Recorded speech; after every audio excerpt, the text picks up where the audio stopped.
Hey everybody, this is Rydo and we're back with another live stream of Shadowverse. Today is actually Thursday, July 15th by my clock. I am pushing inconsistency as far as the Monday, Wednesday live streams even further.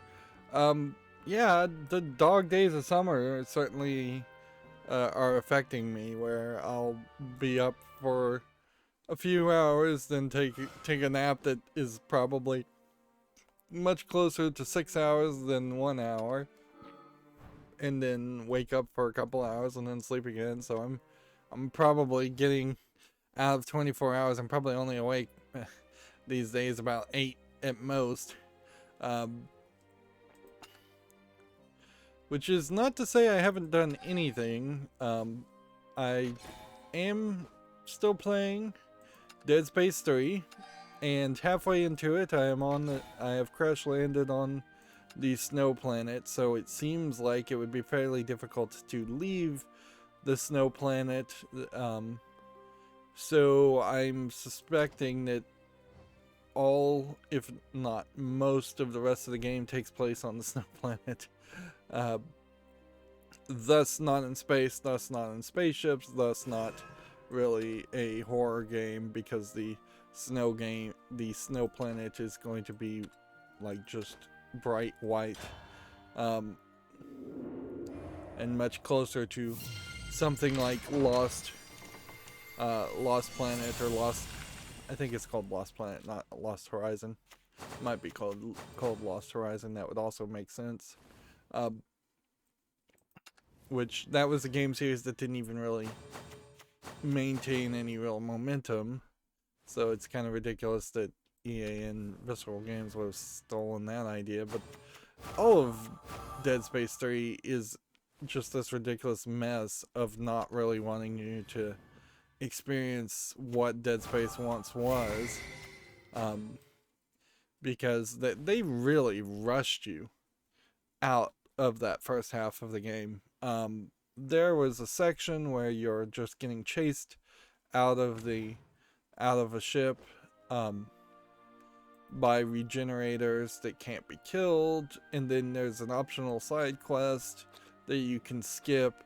And if you skip that optional side quest, the next chapter starts with more regenerators chasing you for most of that level through the level. So there's just this rush put on everything to move you out of the level. After that point, you're kind of doing a very simplistic, like, fly around space mission, and then you do another very simplistic flying around in space mission, and then that's pretty much it. So you have maybe 3 levels in which you have to actually walk through a spaceship, and you're traveling through 3 different spaceships that I think are supposed to be at least from slightly different time frames, but they all look exactly the same. Like, it really doesn't make any sense at all that you would build 3 different environments and have them look so similar if it weren't for the fact that you just didn't care about that first part of the game. And since at the very prologue, well, not the prologue, but the very first chapter, you're on Earth and you're being attacked by human unitologists, cult people. You haven't seen any mention of unitology at all in Dead Space 3, so I can only assume that the back half of this game is going to be mostly fighting unitologists on the snow planet. So it's not even going to be necromorphs. Maybe there could have been a concept there where you shoot a human, and when you shoot the human, they die and immediately turn into a necromorph. It was never made particularly clear whether you even had to be dead to turn into a necromorph. It kind of was implied you did, but it also kind of felt like you could just be close enough to a marker signal, or susceptible enough to a marker signal. Guess we should go with some dragon craft just to keep it interesting. Maybe some haven craft today. Yeah, since I started way too late, I'm going to attempt to mostly just get through the news and then call it a day. But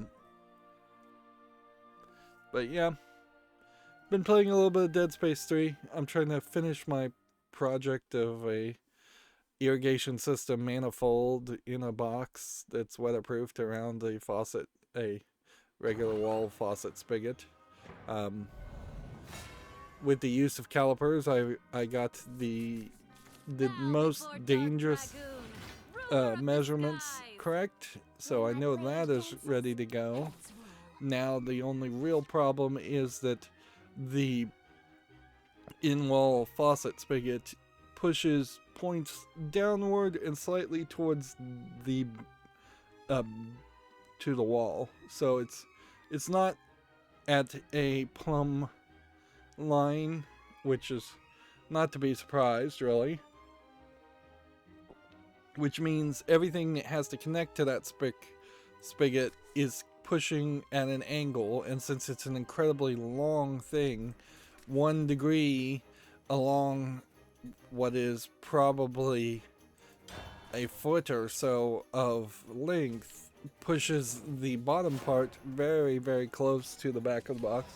So much so that there is the biggest danger left is that I'm going to have to try and get some give in the wall pipe and bend it slightly upward, which is going to be dangerous, certainly, because at any point you could bend it, you could overbend, you could snap, you could do a lot of things. And really, I only need a play of maybe half a degree. It's not a big difference, but if it doesn't fit, it doesn't fit. So you still have that as an issue. But otherwise, I think I'm gonna get it to work fine. Since I'm installing insulation, a really thin, like, metallic foil insulation in the box, there was a question about going horizontally versus vertically with the strips of the insulation, because the backside's going to need 2 strips. The decision I made was to go vertically because I assumed capillary action would drain any moisture, and this is definitely focusing around moisture.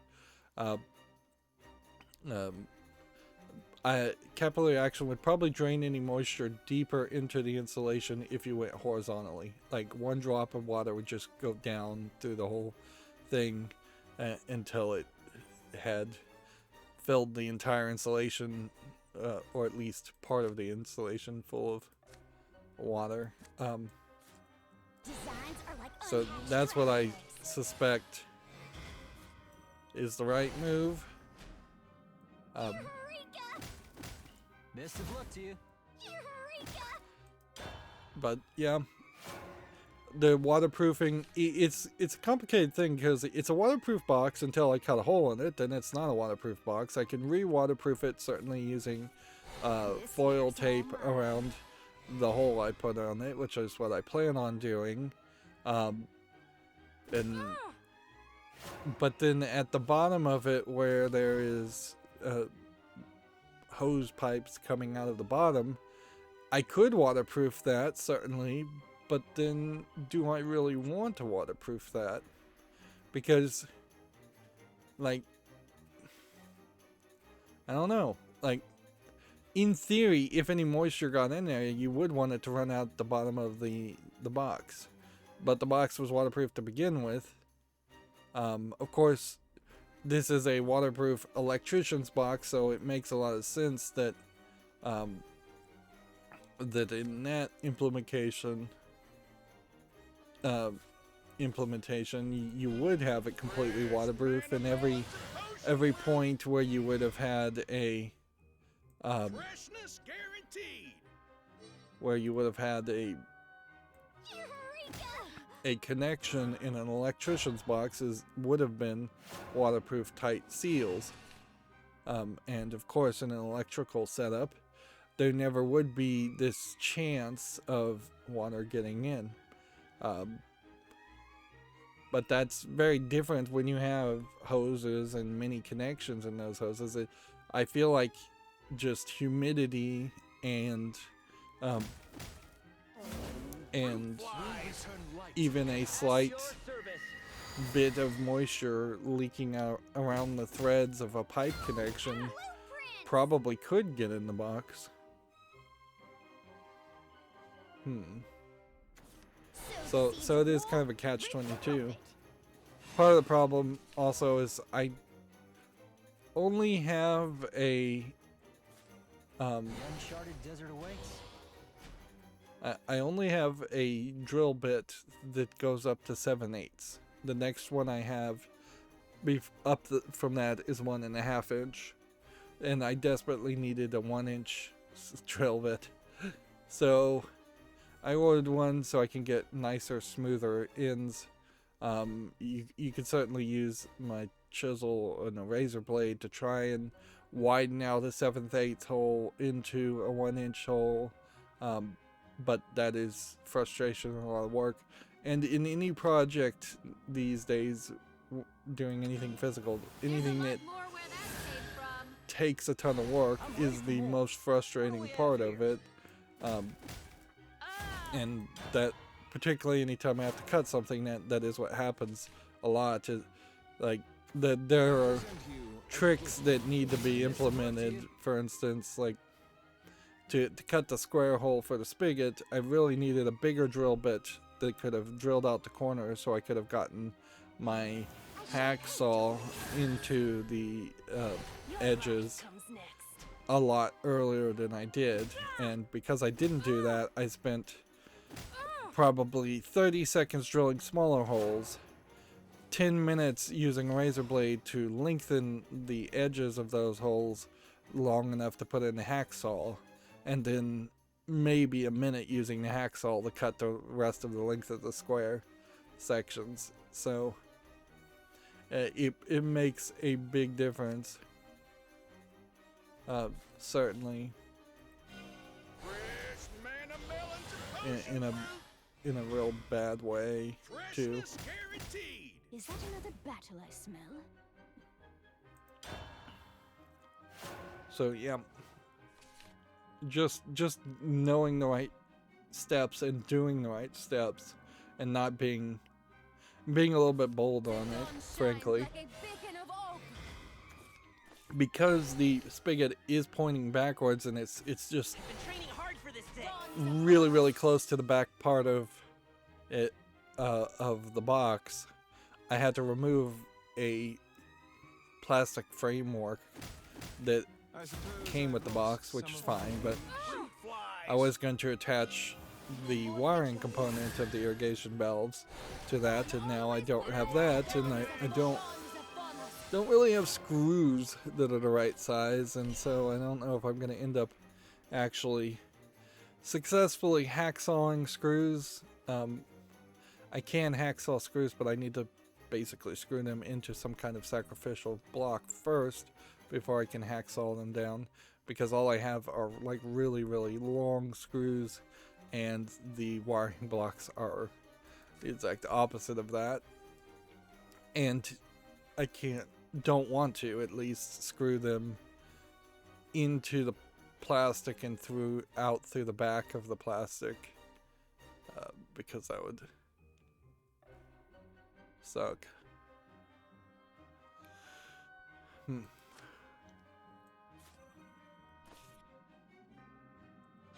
Magic is a salve. We will break the new dawn.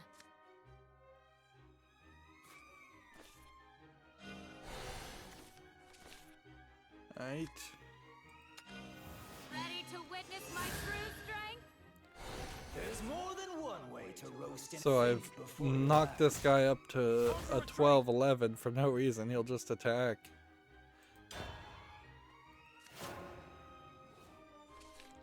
But it, I suppose, saves me one turn, potentially, where I could play this.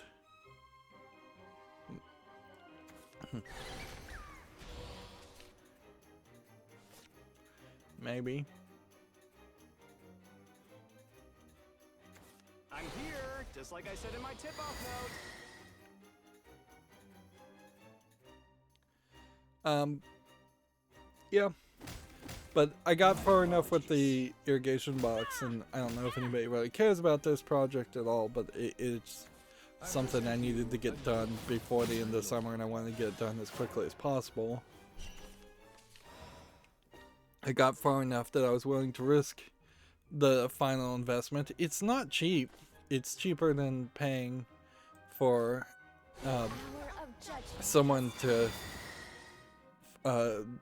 install a manifold in the ground, because I doubt anybody would be willing to install a manifold in the ground without also installing the tubing and the irrigation sprinkler heads and all of that. And that's when you get into the massive amount of digging that would approach $10,000 pretty much, to irrigate, to install an irrigation system.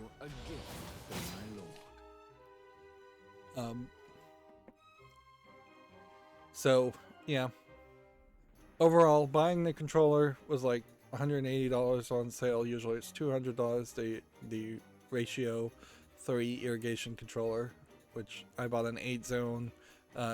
In the box I can get 4 zones on one spigot. In the back I can build a whole second box later to get 4 more zones in the front, if necessary, which it probably will be.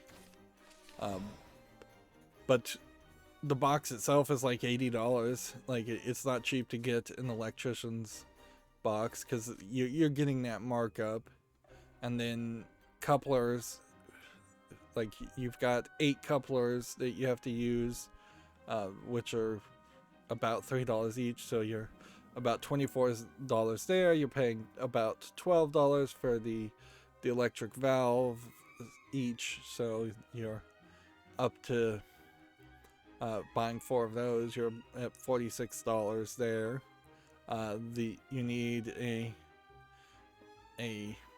backflow preventer, vacuum backflow preventer,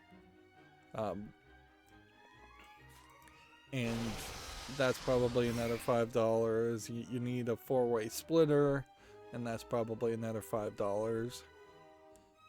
You need a wiring block, which is probably about $10. You need the wire, which is, depending on the length, going to be somewhere between $30 to $70. So you're looking, once you start adding taxes and shipping and everything and all the little things, if you have all the tools already, the insulation was probably about $12.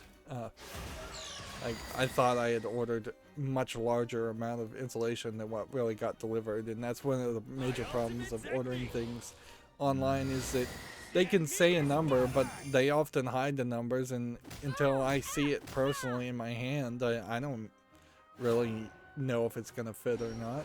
I shall give birth to a new world. So yeah, the whole, can I heal? Is there anything here that would let me heal?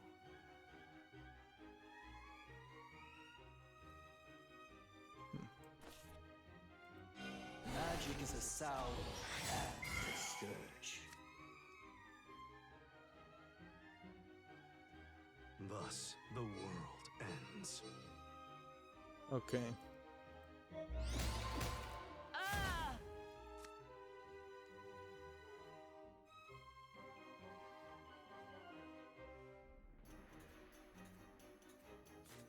God and demon, come together. This outcome pleases me. What?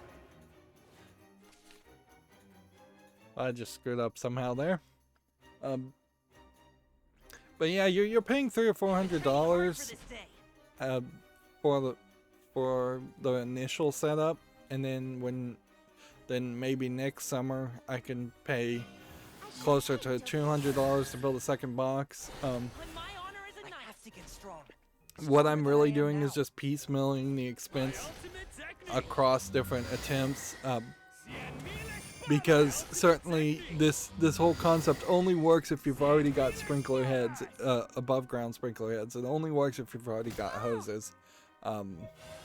Yeah, because the box is so low to the ground, almost every faucet on outside is going to be so low to the ground. By the time you've added all of this, you're going to need some stress relieving tubes, so that's going to add another like $10 to it, to buy 4 of those. But those kind of are also temporary, because once your hoses are ready to be replaced with actually like renting an auger and installing the in-ground sprinkler heads, you don't need the stress relief tubes, you don't need the hoses, you don't need the sprinkler heads, but you do need, certainly,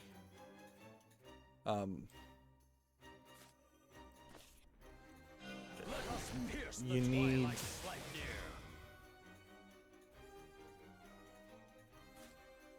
Ooh-wee, this wasteland's a fixer-upper. This is pure craftsmanship. hit that, and lose. This victory is a testament to your strength. That played very awkwardly.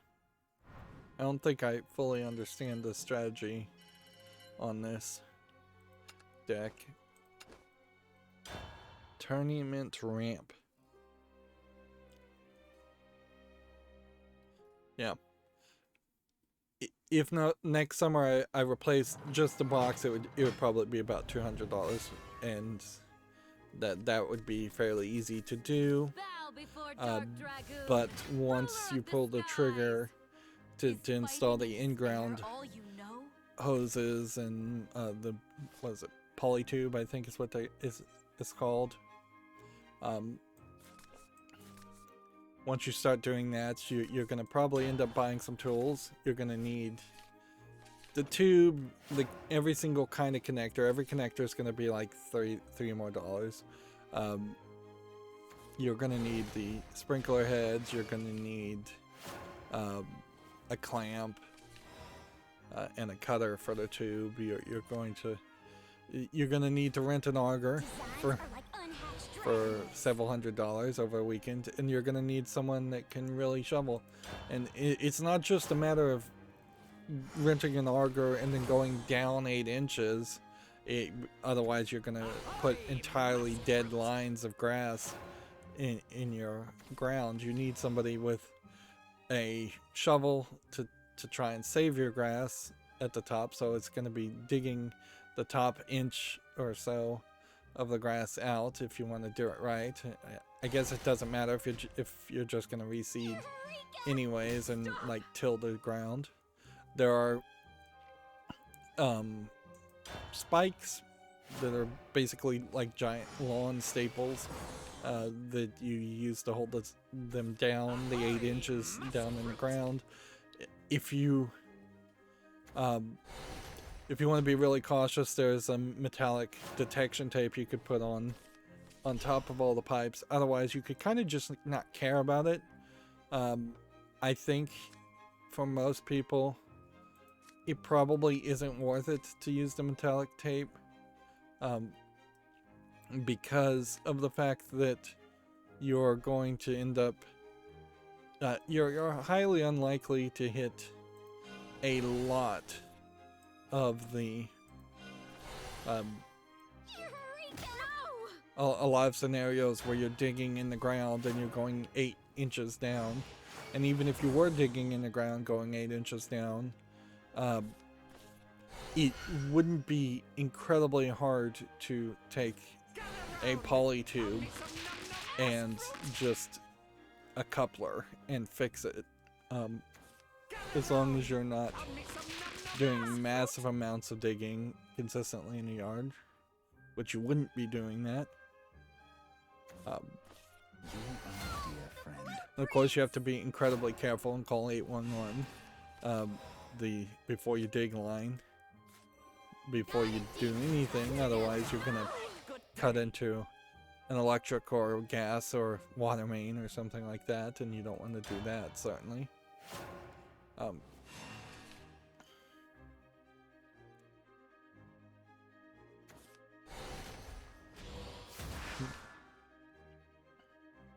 But yeah, the vast cost is the cost of digging,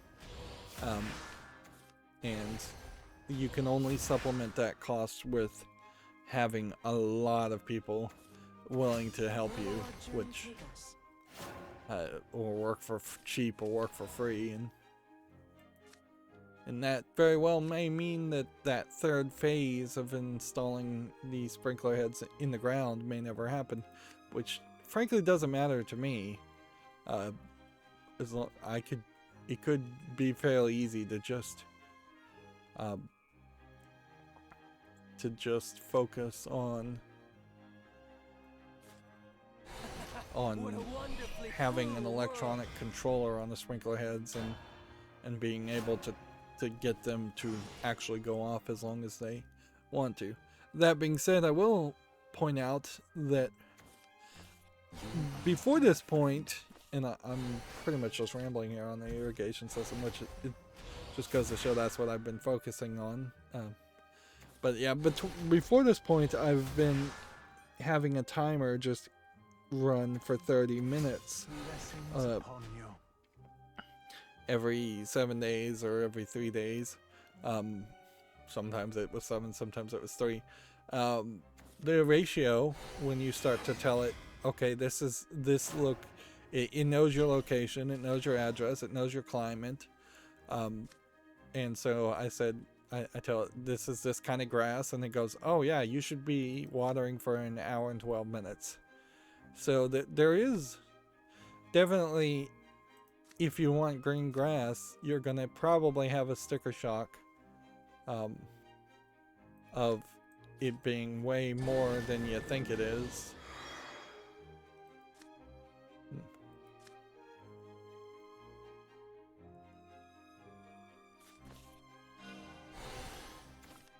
So that is also a consideration, is that you may be very much doubling your water bill. I don't offer salvation, just gratitude. Gather round! Found me some num-num musk fruit! And yeah, pretty and pretty green grass and low watering bills don't tend to ever line up, unfortunately. See you all next festival. The good news is this like a lot of home projects, once you get them done, they're just done.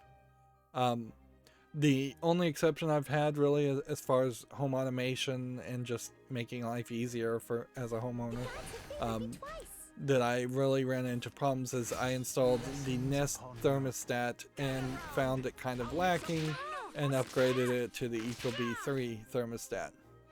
But the Ream Wi-Fi water heater connection module, it does what it says on the tin. It doesn't do much, and frankly it's barely worth it, but it does give you a schedule, whereas every other water heater tends to not give you any kind of schedule, so you're just always heating water to a specific temperature. So it works fairly well there. Security systems I installed works fine. The cameras aren't great, and I could see potentially at some point replacing that entire system with a much more expensive one if I really cared, but honestly I don't think I care enough. And that's really where you want to get to it, is you want to just get everything automated. You're going to put that initial effort in the front, and then everything is supposed to just run itself. Of course, there are always going to be issues, certainly. Like my air conditioner overflow drain pipe apparently was clogged, and so I'm going to have to clean that a little bit more, I think. Just that was a tool I did not have, was a drain pipe snake. But I did pour like bleach down it. Bleach is fine for plastic. It's not good to put bleach down copper pipes. It would still probably be fine, but you shouldn't do it. In that case, you just use vinegar instead. So yeah, little maintenance things. You of course have to change air filters and Today was a right good day. yeah, and water filters and things like that. This victory is a testament to your strength. But general maintenance is way better than massive maintenance. And certainly that is something that, and I am really just rambling here, but that is something about home ownership that bogs you down and just wastes your life. Certainly I have been in scenarios where I've had other house setups where it's just like you're spending every single weekend mowing the grass, and you're working on a broken sink, or you've got something else, you're painting a room, they're just like constantly either repairing or redecorating. And if that's your thing and that's your hobby and you truly love it and you don't run into any frustration there, that's fine. But a lot of people don't like that. And then in the United States, it's not like anybody, or most people aren't getting overpaid enough that they can pay someone else to do it. And so you end up spending your entire life and you're making your entire hobby fixing, maintaining, and often not even doing it the right way, just fixing and maintaining a house, and they become, the houses already are money pits. Like that they're supposed to take 1/3 of your monthly income, but almost everybody that is lower class, there is no real middle class in the United States, is putting to half their income, if not more, of their monthly income and the family income, even not just individual income.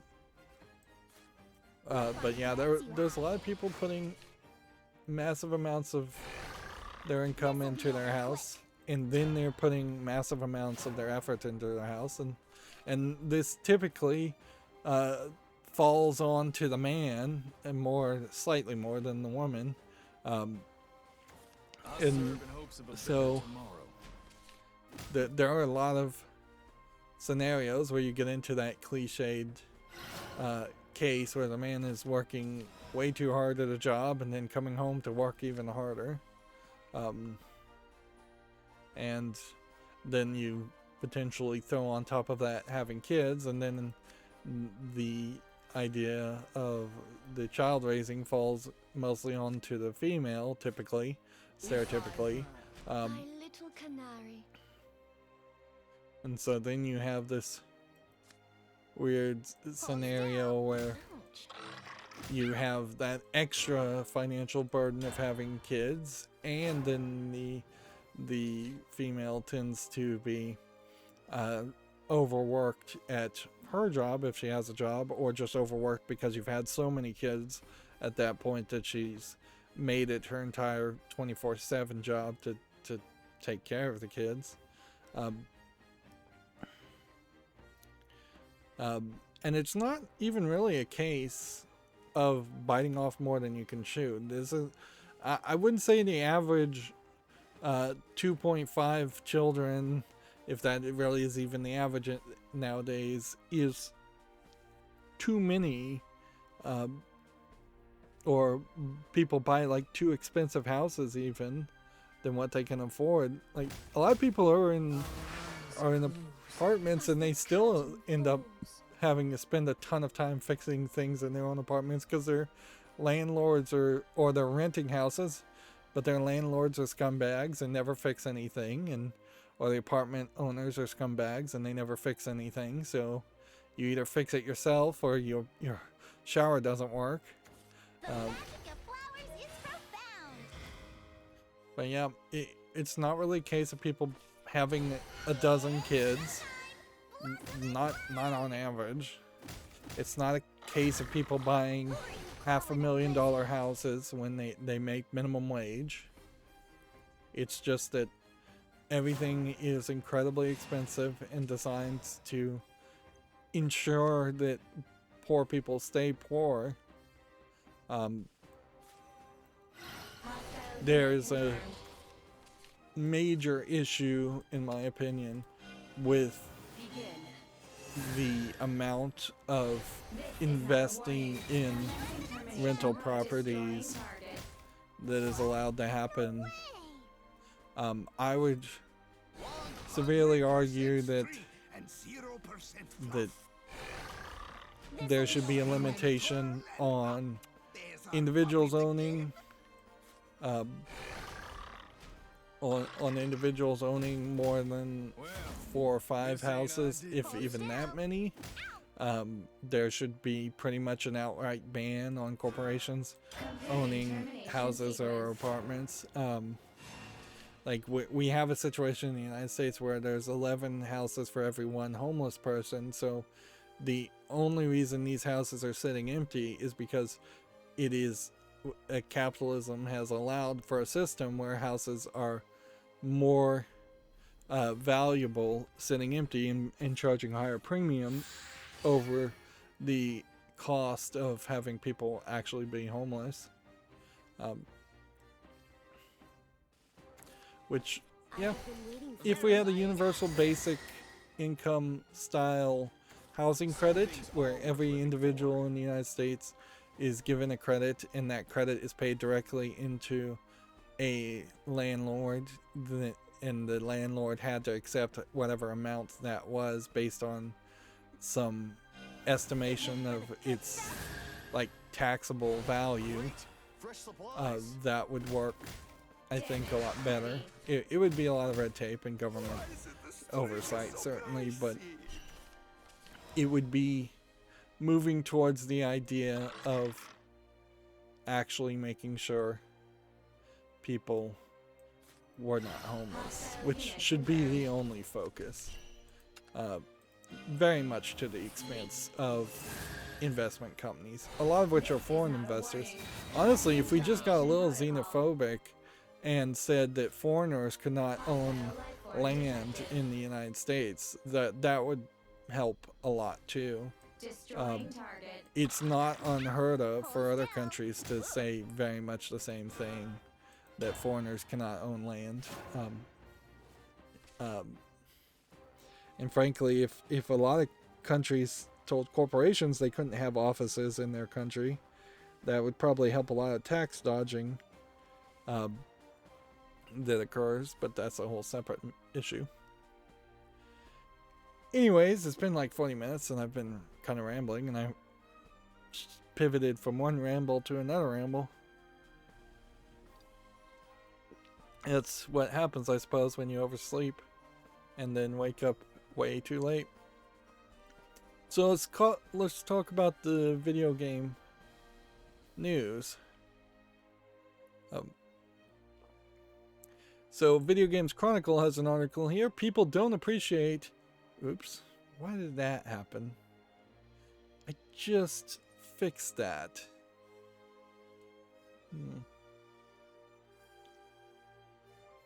That does not make any sense at all.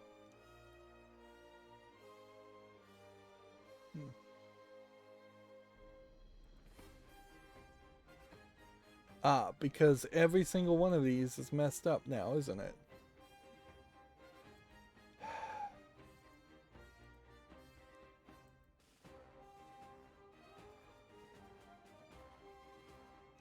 because these are not connected.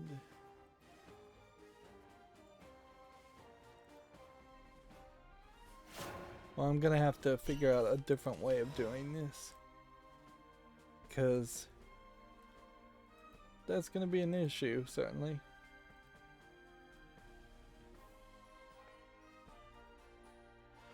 Alright, let's try that again. Okay. Think we've got it. Yeah. I'll probably have to shift from using a display capture feature to using a Adorable, ephemeral lives. instead using a window capture, but my Windows 10 does this weird thing when you do a window capture that kind of sucks, where it puts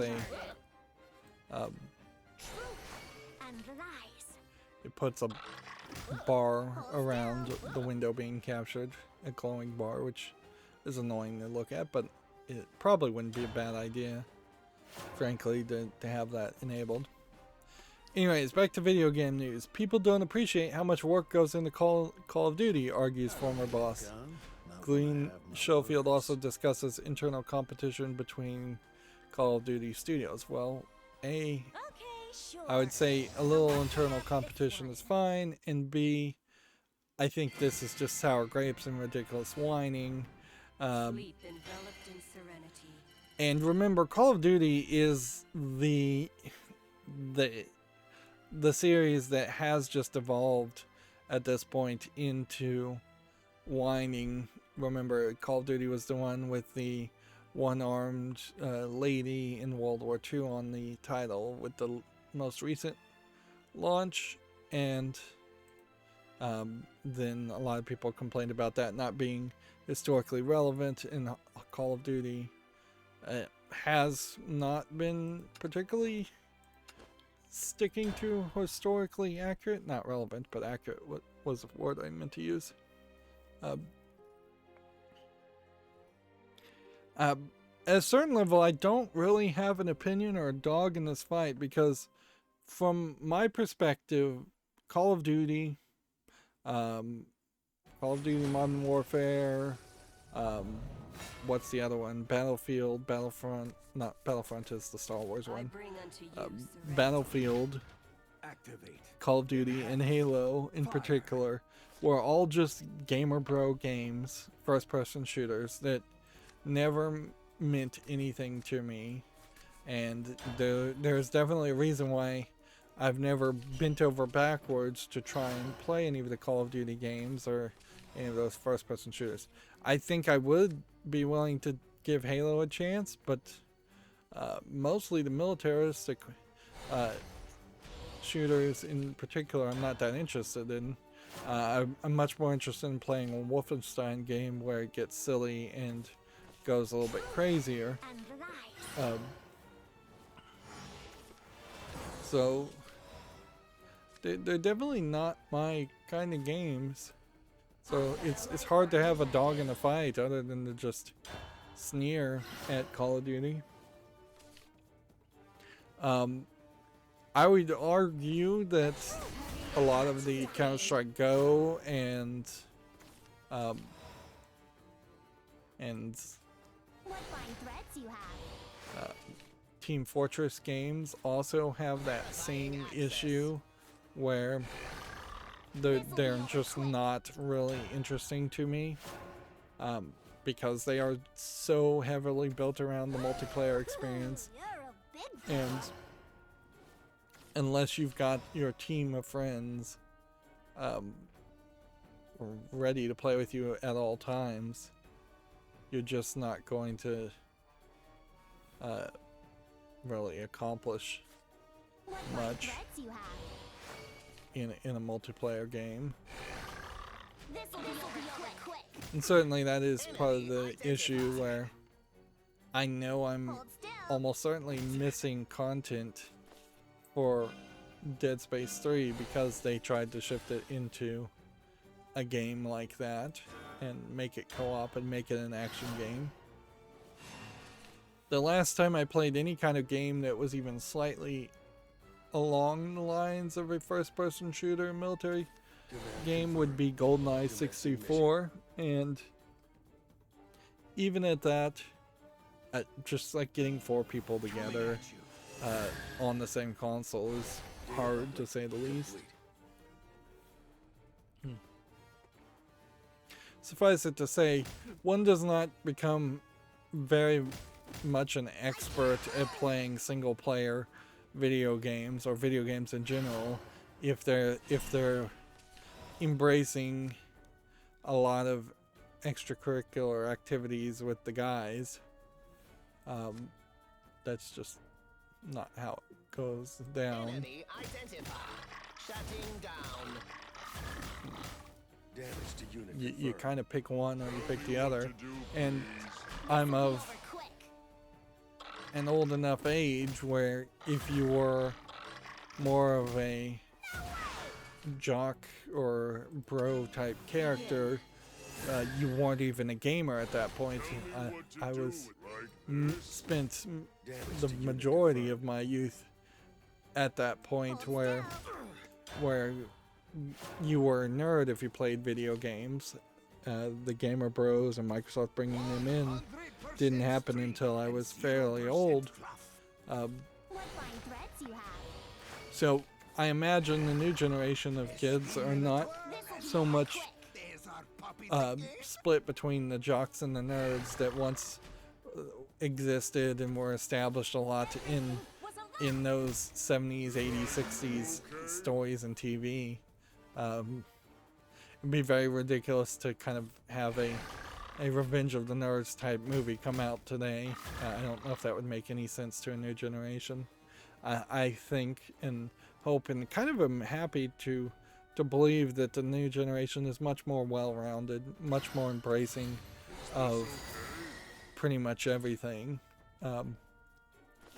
Like I don't expect there to be a lot of kids that just play video games out there. I expect them to play video games and like watch movies and read books and play soccer and baseball and basketball and just try a little bit of everything, which is very different from what I did. Certainly I specialized in a world that does not need specialists, particularly specialists around video games. There is still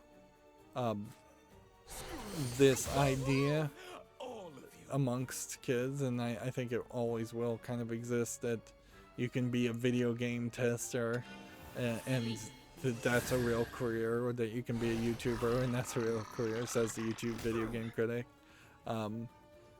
When yes, there are jobs for video game testings, but they're bad jobs. They're temporary jobs. They don't last. They don't pay, and they're bad. They're sucky jobs, really. The last thing I would want to do now that I'm slightly older and wiser, or very older and slightly wiser, the last thing I would want to do though is play a video game and then not really be listened to with any input or feedback or suggestions or ideas, because the video game tester would be testing the like locked down version ready to go, just looking for bugs.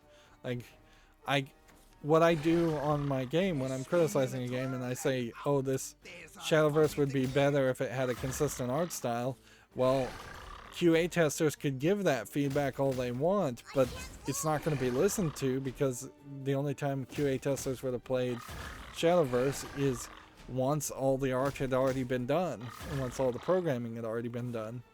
All they really want video game testers to do is find the bugs for them and document them, kind of often for just posterity's sake, because they often don't even fix the bugs that they know about. That they're really only looking for the worst of the worst bugs. All of you. Right.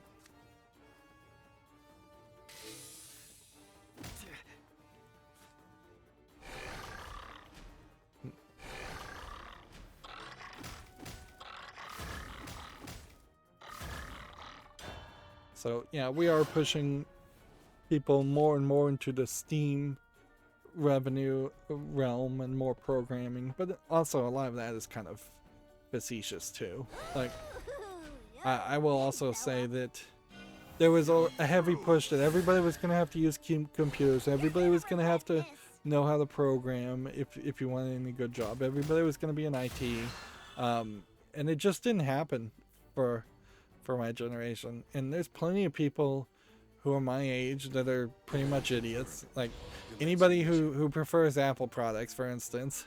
I mean, just you can make that assumption that they don't want to get into the nitty gritty and the frustration parts of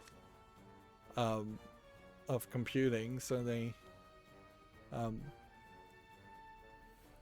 instead just go with Apple, which is way easier, and that definitely is the decision a lot of people have gone down, is that they would just want things to work. And both iOS and Android are super dumbed down and super easy. You don't go into a command line on Android or iOS unless you really want to. You're a big fella. And even Windows has become way more Everything was easy to set up and run. So, yeah, more and more the actual computer people are having to go to things like Linux and get to the more technical stuff if they want to, but it's wholly unnecessary. Do we have anything that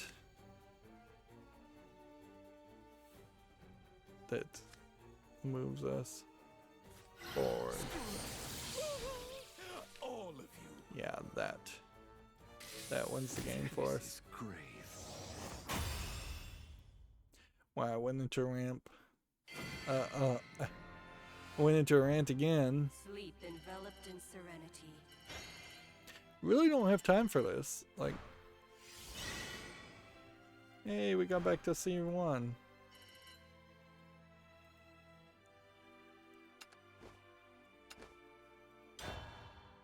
Let's see. Game of Citra has an article forging connections through Concerto's poetic platformer Symphonia. Why is Game of Citra so big on the images?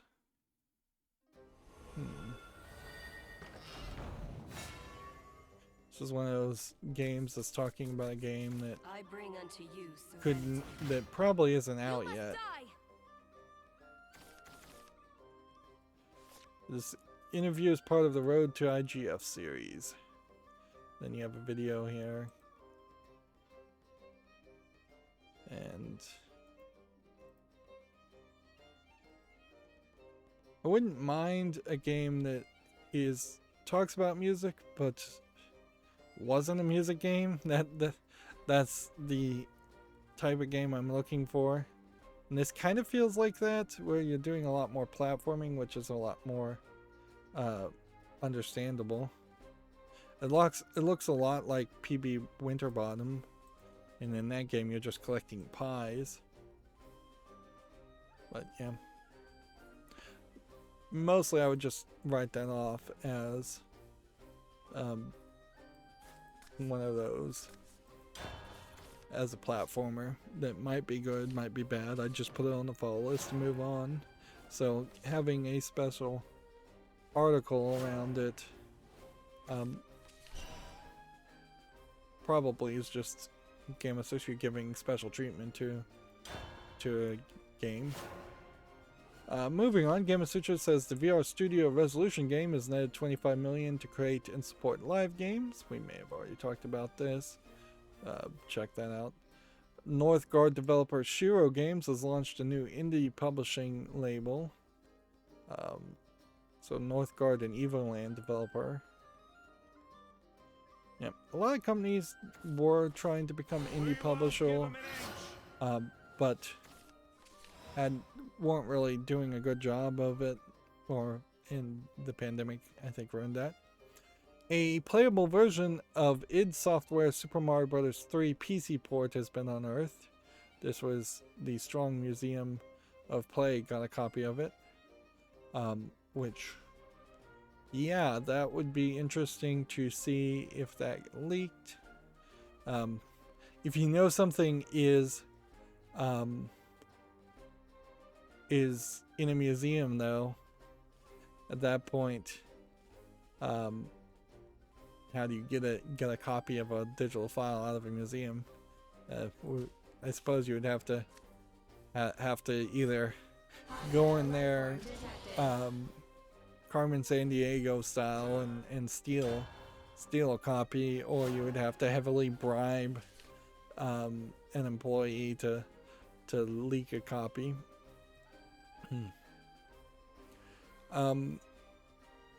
It does say over here that this game has been known about since 2003, and it's only a demo.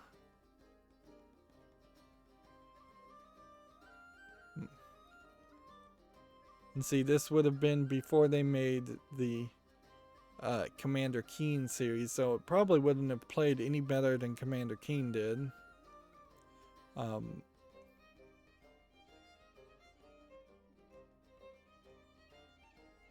Let's see. Apparently, it went up to 1.4, or a version of World 1.4. From the looks of it, this looks like you can do all of World 1 at least. Which that would make sense to make the demo end after the first world.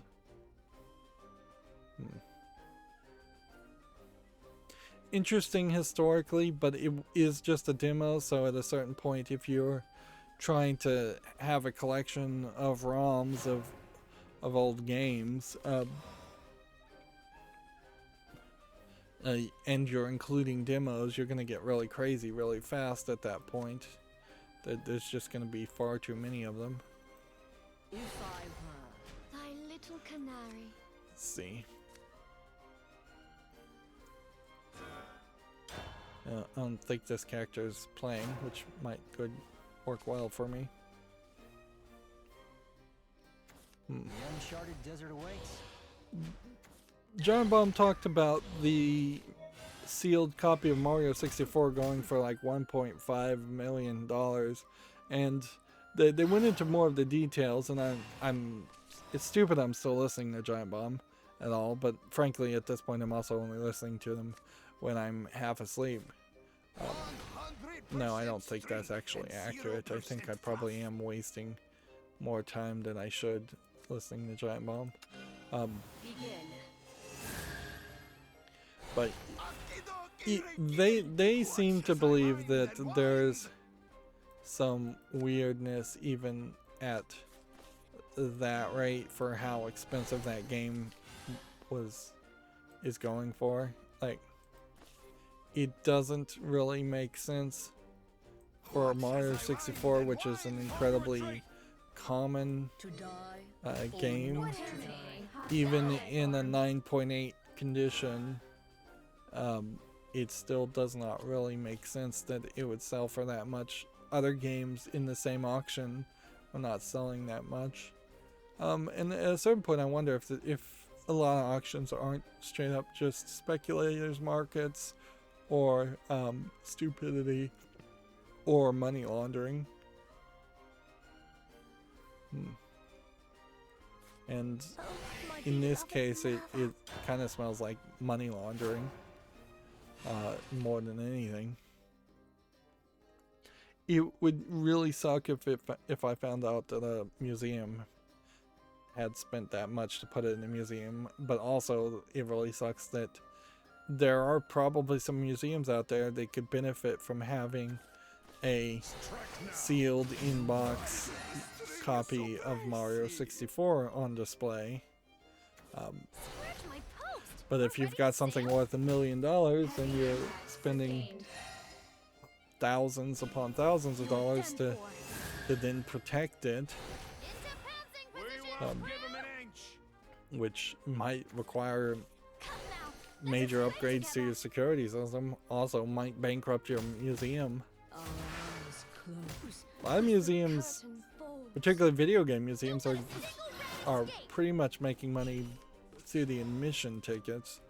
There's no real way I can imagine that you would be able to charge even $10 admission and get 100,000 people to show up in a year. That's probably not the way it would break down. To make up that $1 million. Tell me what to do with my like this.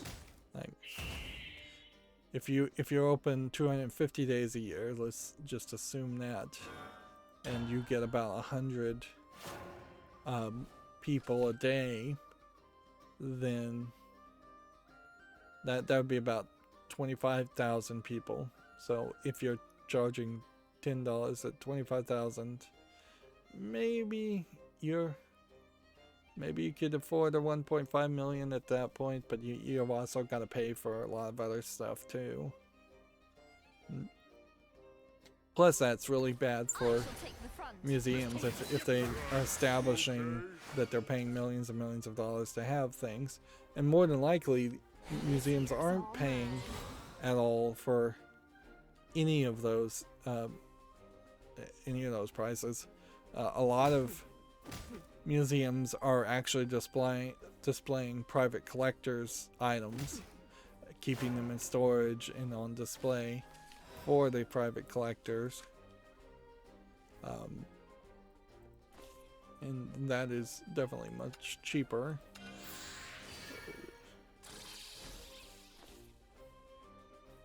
Right.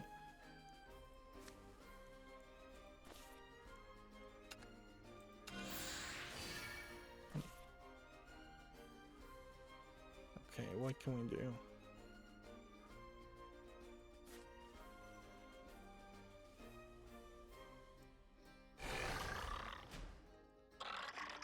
One. Evolve this. Accept harmony.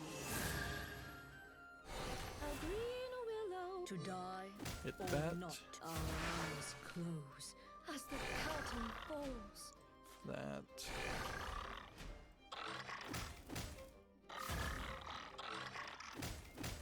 That was a fine bout.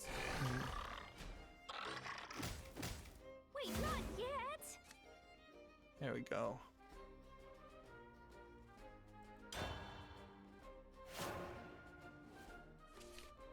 Yep. Yeah, I guess I am somewhat of cross opinions that private collectors probably need to somewhat exist, even though it's crazy to have private collectors around video game stuff, but everything kind of does belong in a museum too. So ideally I'd like to see all the private collections become museums. Power of mortality. But that is just kind of the weirdness of at a certain point it's capitalism, but at a certain point it's also just public interest versus private interest arguments. Like if somebody had like the only vaccine for COVID or something, and they just wanted to keep it and they weren't going to share it with the world, at a certain point one would hope that the governments would say, no, you can't just keep it, that's insane. But for a lot of things that are just entertainment, that is exactly the case. There's plenty of pieces of art that are hidden away in private collections that have never been seen by the public, and thus the artist has never that art has never enriched society. And so there is an argument that all of that should be put in public museums through either acquisition or just force. But then there is also a certain public interest argument that sort of makes sense, that you wouldn't want every painting your child painted to be declared art and then immediately taken and put on display in a museum or put in some archive if you just wanted it on your refrigerator door. Those are both extreme ideas on both ends, exaggerations, but Hold still. whereas artists may not really hate that idea. Like, if I did something artistic and I could just hand it over to a public museum and maybe get a tax credit or get paid a set rate, and that would be great. But then also, if I was an artist and I could auction it for way more through private collectors, that might not be that great.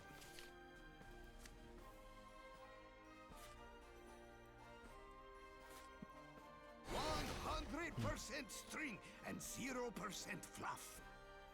Okay, well, we'll just hit this, this, and Hold this. still.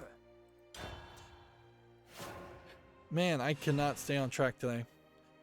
Gamer Sutra has an article. Discord snaps up an anti-harassment AI developer called Syntropy. Which, okay. I don't know how bad the harassment really is on Discord, considering how it's its own little self-regulated thing. Isn't the whole idea of Discord that you run your own forum? So if it, like, the Discord I made then pretty much abandoned, if somebody was on there typing something harassing, I wouldn't probably even know about it, but also if I was moderating the Discord at all, I could easily ban people.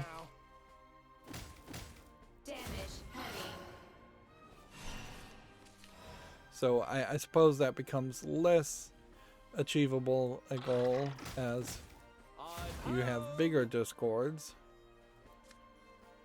which this might be an argument that they're trying to focus more on the bigger Discords.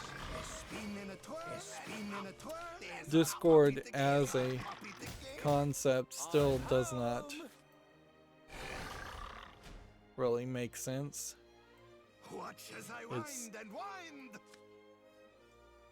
It's not really doing anything, and that's the problem, is that it doesn't have a monetization model that makes any sense, and it's not offering anything that allows it to be a replacement or counter argument to anything like Reddit or Facebook or Twitter or Instagram. It only makes itself a slightly easier, like, internet relay chat forum, but then you can run your own IRCs with more freedom and less oversight, and certainly hiring a company to do anti-harassment stuff is more oversight, not less oversight. Which will irk some people, certainly.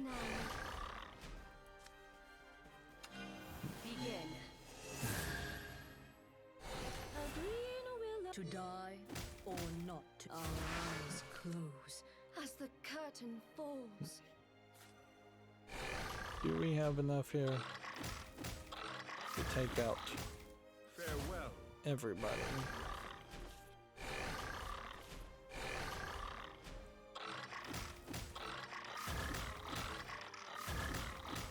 Talk more later. There we go. My beloved Nava.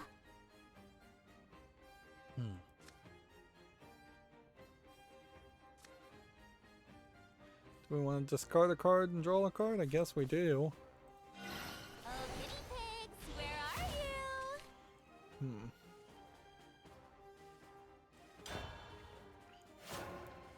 Moving on, Gamma Sutra says Netflix has hired the former EA Facebook exec to launch his own game division. This is Mike Verdu.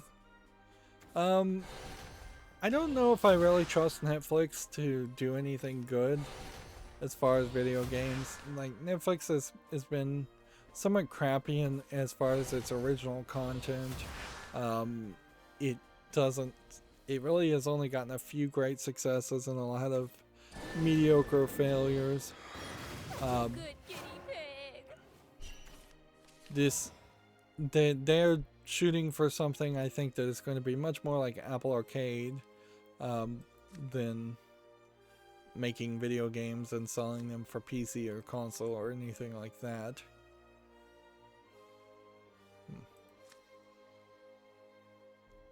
Okay, we'll do this.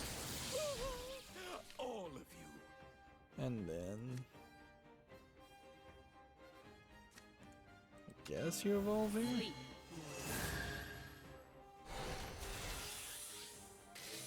Do that? I guess that works. What I would really be interested here is to figure out specifically, I wonder if I can do this. Can I Google search his name and figure out if he was the EA exec during the time of I shall cradle the world once more. Of the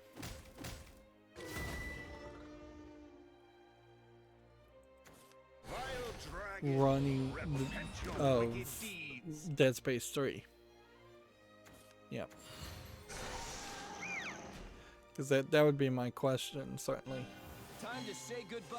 Usually I don't go to IMDb for this information, but he was a producer for Mission Critical, Command & Conquer 3, Unreal 2, his filmography as it were.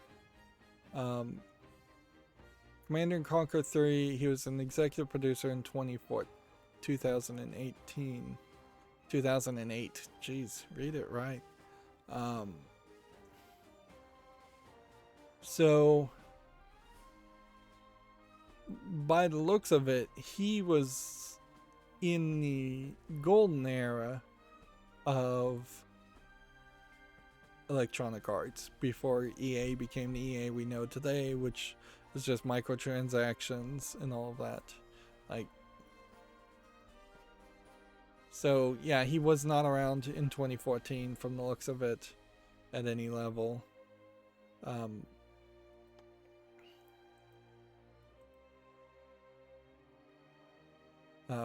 So I can't blame Dead Space 3, which is about the point where you would say this is the point where Electronic Arts really just pooped the bed and intentionally ruined themselves by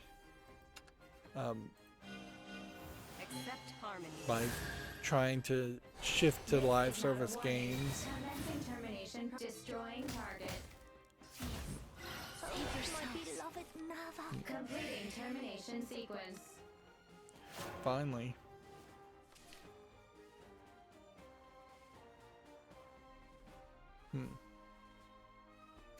What you need is a nice roaring flame. And, yeah, I'm not gonna do this right now, but I'll do it later. I need to, I guess IMDb I'll clean up too, so it makes more visual sense. There's a lot of ads on this site. But yeah, he doesn't sound terrible as far as a person to hire, but I mean, he also probably hasn't done anything in video games for a while, so it's very possible that he's not in the not in the shape to be really running a video game company at this point. Like,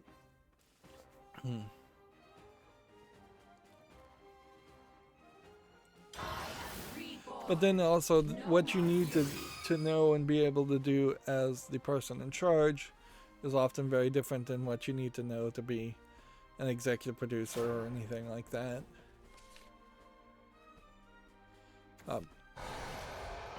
So I don't think that hiring specifically is the thing that would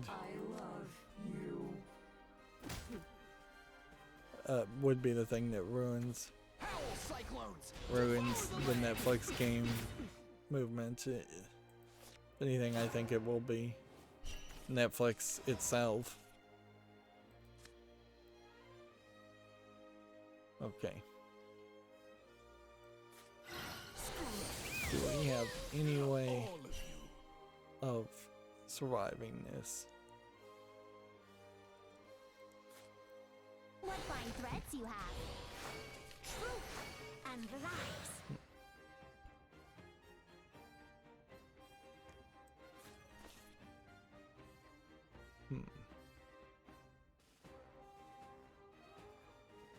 Everything was a lie. Sleep.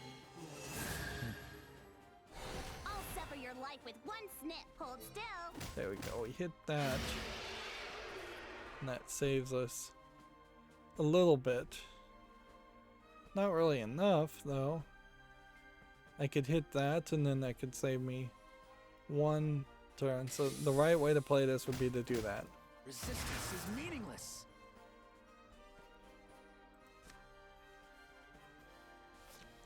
But you still have this 13-9 mammoth fish.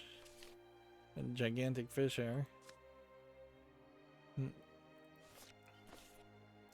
Moving on, Gamma Sutra has a job listing here. Microsoft AltSpace VR needs a design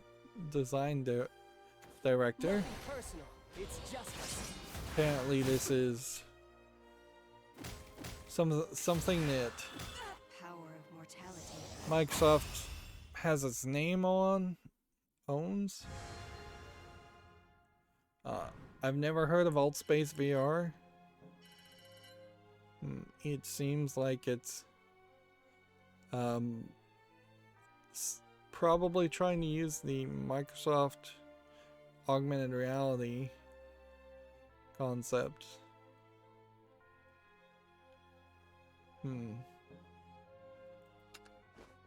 But yeah, it doesn't really feel like they make games, though. Says they brings people together in a world of virtual reality and 3D. People in AltSpace use AltSpace to host and attend live comedy shows, tech talks, LGBTQ meetups, meditation classes, dance parties, Mother, conferences, father, and more. come They on. made sure to throw in the SJW stuff. When at the core of it, it seems like AltSpace VR is just a Second Life type experience using the HoloLens technology. And so all you would really be doing is working on that software. You would not seemingly be in charge of setting up or running or being involved in any way with the comedy shows, tech talks, meetups, meditation classes, dance parties, or conferences. So it's kind of pointless to even mention that.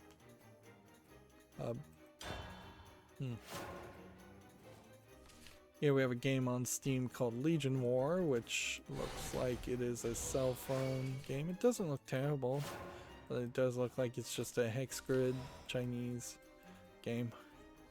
I have suspected not to really support English. It's $7.99 English and Chinese, allegedly. 4X strategy game. Ad says it uses English. I never question that specifically for other games. It's unfair to question that here. But it definitely feels like a Chinese game. Just text walls and tons of menus. Here we have a game on Steam called Hypocria, which looks like an RPG game of no interest. $11.24. Here we have a game called Runic Relay, which looks similar to the bigger game where people run through temples, but I suspect this is more of an asset flip thing. Early access, free, English only. I don't know how you'd make money on something like this. Speed platforming with a magical twist. Play as an apprentice wizard and use multiple spells to interact with complex. Complete short levels as fast as possible. What fine threads you have. This'll be Yeah, over I don't think there's enough visual polish on Runic Relay for me to put that on the fall list. Yeah, we have a game that's all Asian characters. It's tagged as a card game. Yep, looks like it's probably a Chinese card game for lack of a better description. $11.99, Chinese only. Here we have a game called Isekai Eternal, which looks like it's a top-down hack and slash game, MOBA game. Isekai being the Japanese word for another world, a whole genre of anime based around the protagonist being put in a different world. Online PvP, seemingly no in-app purchases, so I don't know how long a MOBA lasts around that idea. I've heard some rumors, and I don't know if there's much to really be said or placed around that, but that people are unhappy with the latest release of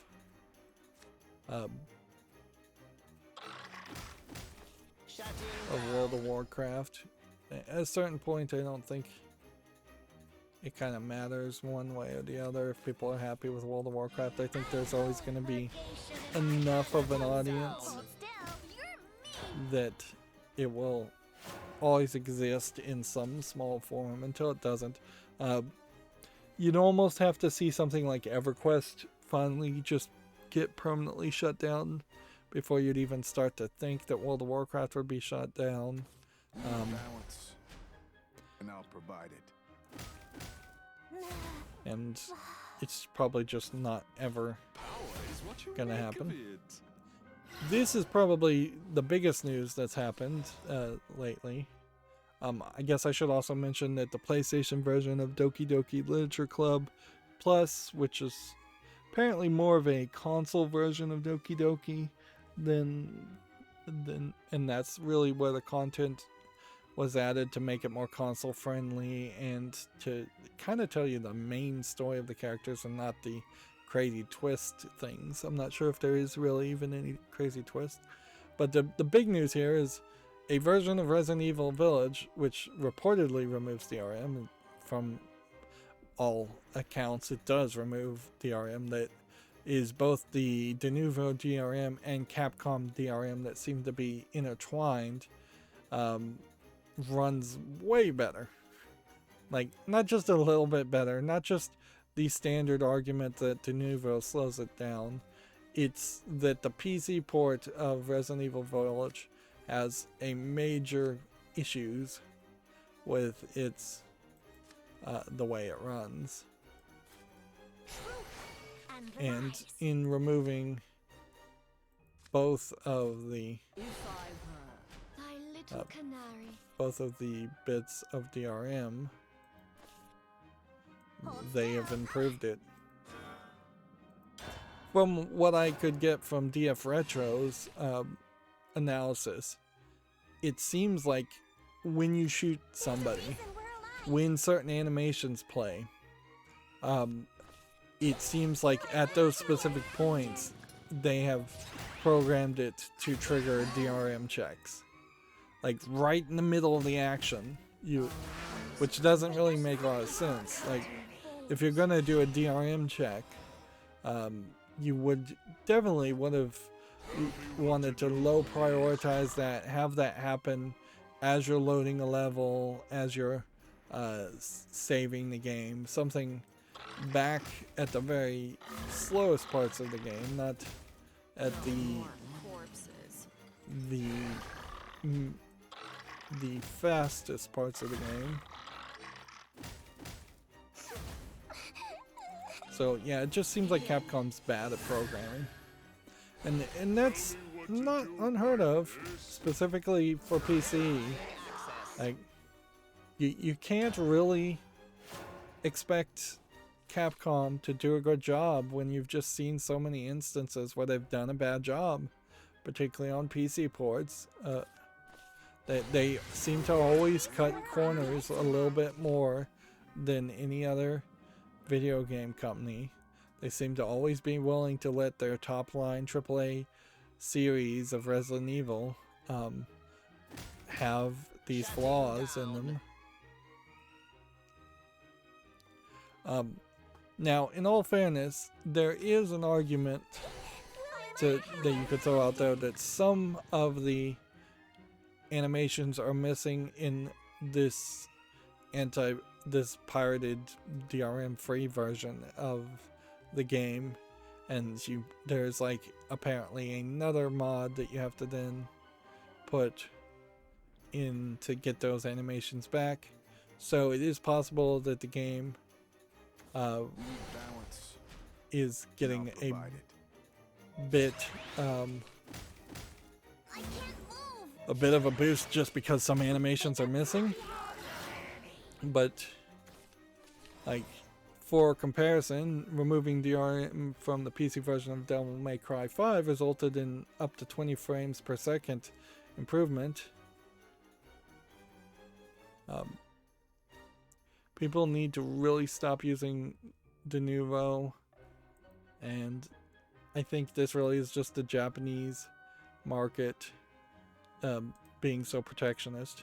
And we might as well talk about how much corporate lobbying and protectionism happens here in Japan, because it is illegal to modify save files in Japan because of corporate lobbying. Here's a point where there's just major drops in the frame timing and the frame rate right in the middle of the action sequence.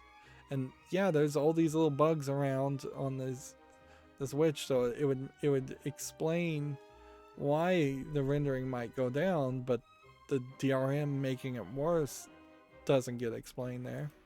I definitely say check out this Digital Foundry video if you're interested. But yeah, so apparently a guy in Japan had a site, and in that site he had a service that would modify save games and made all of $90,000 doing this. And the only way you possibly would have made $90,000 doing this is because it's illegal to modify save games. Otherwise it would be completely free. And he has not been like civilly charged by I think it was Nintendo or anything like that. No, he's been absolutely arrested, because this is the problem, certainly in most countries, where there are a lot of laws designed to protect business and only business, and protect property of rich people and only rich people. And when you get into the case, the idea that the court system is too complicated and that the court system is backlogged, a lot of that could certainly be fixed with just less corporate protectionism and less rich people protectionism. But yeah, so that's some craziness. The copyright laws are insanely overwritten and overprotective in Japan, to the point where it's surprising that Japan makes anything ever. And it's only through the exhaustive effort, I'm sure, of the lower and middle class workers of Japan that anything ever gets accomplished. And it certainly explains why it is just impossible to see any change or get a lot of things done in Japan too. If somebody in Japan says, "Oh, it's too hard," they're not exaggerating. It probably is 5 times more difficult to get anything done.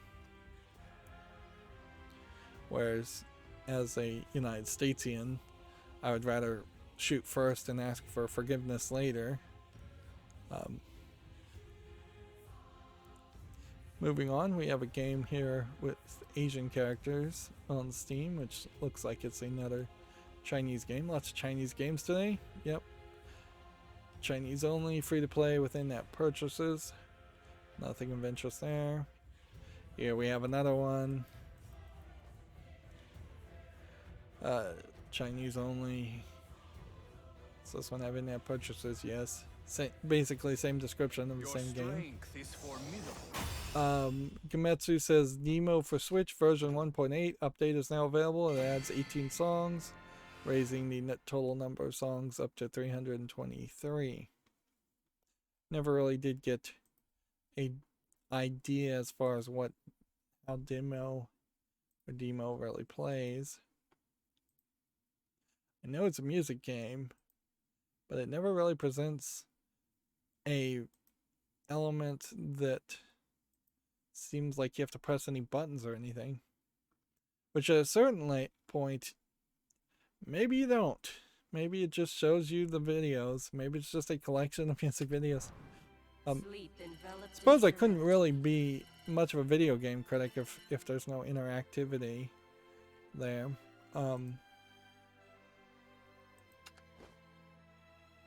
Okay, well,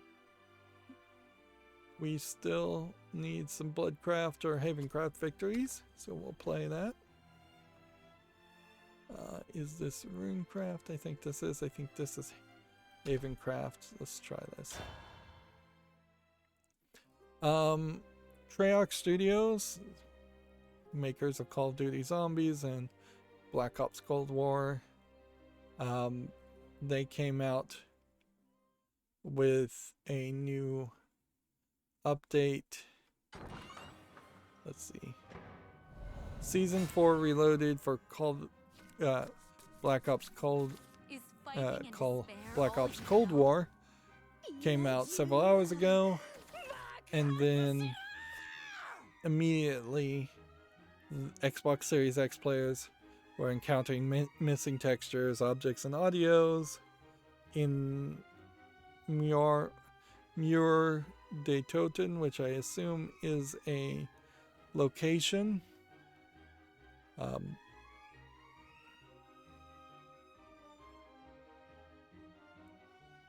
The OGG9's SMG, which is a weapon, will be added to the Creator class to unlock via in-game challenge shortly. So some DLC bundle also not having problems. So like they are just having a bad launch, to say the least. Like, it's kind of ridiculous to try to have hype around a game and then have it be so buggy. And in fact, if you go back, like, one of the first stories we had was a former person in charge of Call of Duty complaining that people don't appreciate how much work goes into Call of Duty, and it's like, obviously not enough work goes into Call of Duty. You're standing out as an exception amongst the industry of games that are buggy and not finished, and that this is, unfortunately, it is somewhat industry standard to have bugs in games, but you're still being an outlier for how buggy your launch is.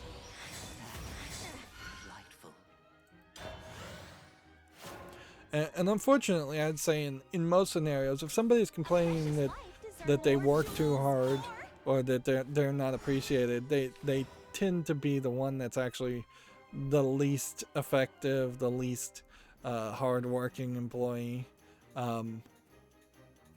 In a funny way, it probably should be that the squeaky wheel gets replaced in a work environment more than the squeaky wheel getting the oil. Today we'll lift some heavy scriptures. Because yeah, Is that how you treat a lady? usually the real hard workers are too busy working to complain, even if they should be complaining. Here we have a game on Steam called Overpower, which packaged as a roguelike. To me, it kind of looks like it's more of a top-down twin-stick shooter game. It does have some visual polish to it. It looks oddly kind of like a Nier Automata game also. Does definitely look polished. Looks like there's a chance here this is good. Single player, Chinese and English. Co-op $8.99. Play Night Studios. I'd like to see what this developer has made. Otherwise, I guess nothing.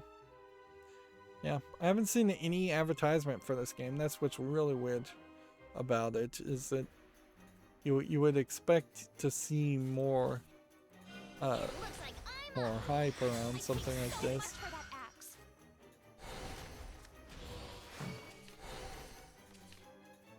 Back straight, eyes forward.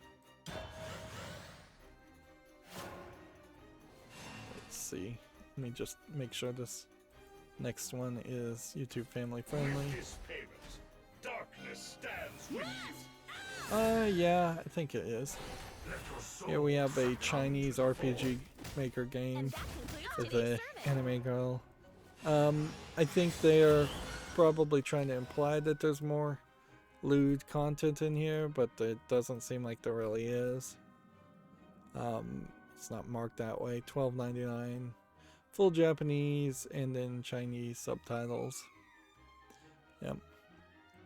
Does something like that deserve to reset our counter as far as seeing adult content games on Steam? Is that how you treat I would a say lady? probably no, because You were done the for. situation here is All that the magic I need. Is that how you treat a lady? we could trick ourselves into believing, yeah, adult games are being allowed on Steam when only censored games are being allowed on Steam. Now, this next game, Girl Jigsaw 2, is showing a lot more lewd clothing than the previous game. In fact, nearly every single screenshot has a anime girl with different underwear on, lingerie type underwear. And then each of the puzzles seems to be a jigsaw puzzle with a come hither face on the anime girl. So yeah, it's $1.63, English, Japanese, full audio, Chinese, and Korean. Yeah, I would say Girl Jigsaw, and at very least for what it is offering and what it's giving you, is actually delivering I will rise. the goods, whereas so many other games are not. It's developed by a company called Cartoon Game Club, and they came out with Girl Jigsaw 1 on April 29th of 2021, and that one seems to actually have nudity in it, and it's rated very positively. Now, does the second game have nudity in it?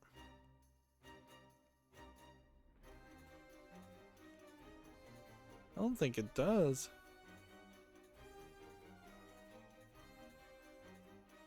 I mean, it says it has sexual content in it, but it doesn't say specifically nudity.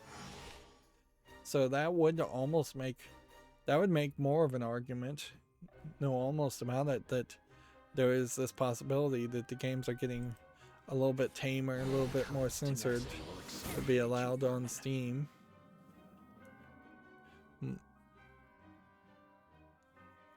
Which, yeah, Steam's inconsistency on as far as its guidelines and its enforcement is still a major problem,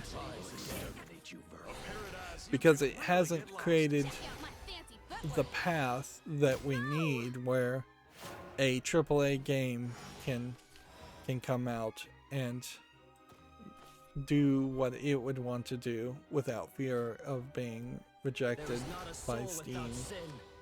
The real battle begins. Punish the wicked.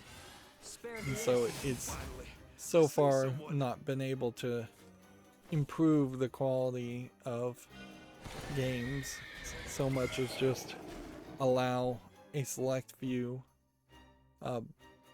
adult games to be sold, a select few more.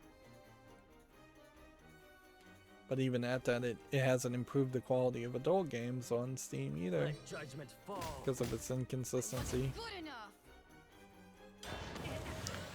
Moving on, we have a game on Steam here called Ambush Convoy Strike, which looks like it's just a tower defense game.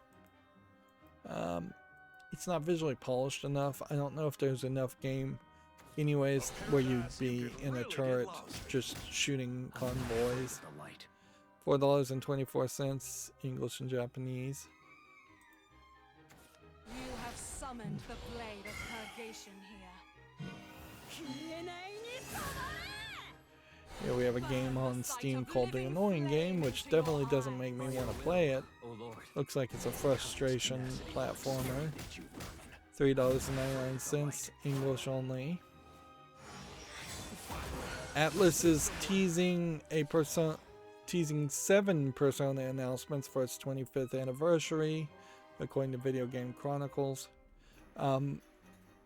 So the idea of 7 announcements probably is a bit of a stretch. It would make more sense that they were going to announce 7 new characters for Persona, the next Persona game, more than they have 7 different ways to release the old Personas. Because like, if you were gonna say we're gonna remake Persona 1 and then Persona 2 and Persona 3, that gets you to 3, and Persona Strikers is coming to PC, that gets you to 4, but then you need 3 more announcements somehow, unless you're going to also be bringing I'll see you in purgatory.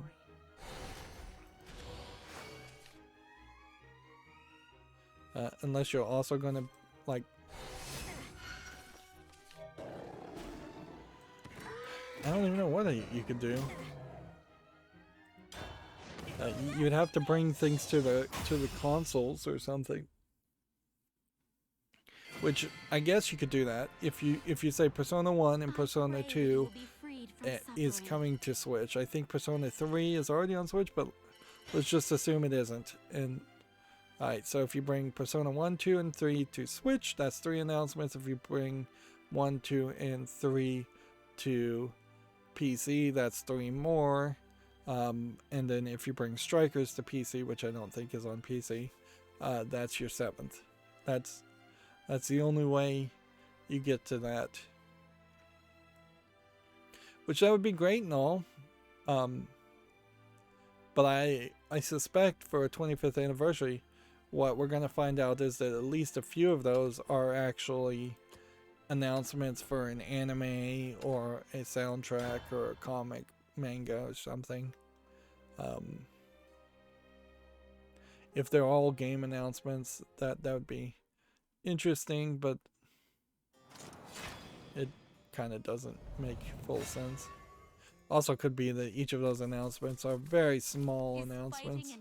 Like we haven't seen a Activate. Enhance. Fire. we haven't seen a lot of big anniversary events make a lot of announcements. The Mario 35th anniversary really didn't do anything. The Donkey Kong anniversary is about to happen, and I don't suspect we'll get a lot of announcements from that. 7 announcements is a lot.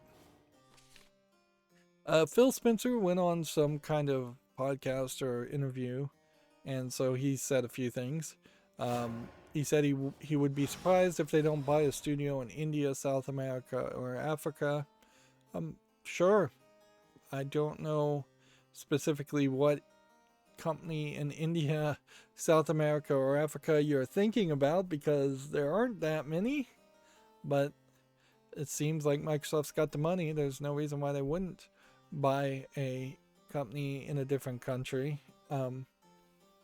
There is I suppose a small danger there that they buy a country in one of the, a company in one of these third world countries. Let's just call them third worlds.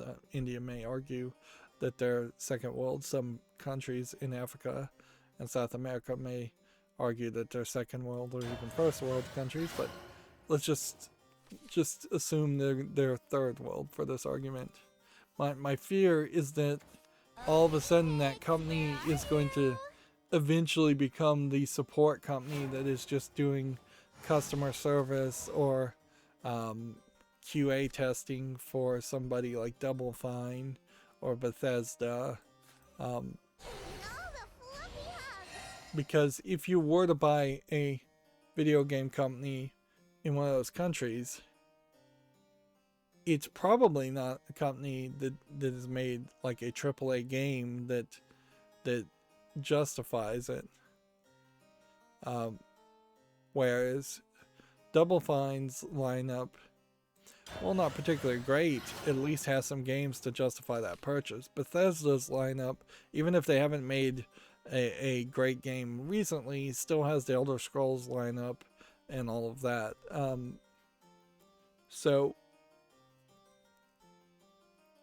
it would be a very different kind of purchase. It would be trying to hire cheap talent or access to those countries way more than anything else.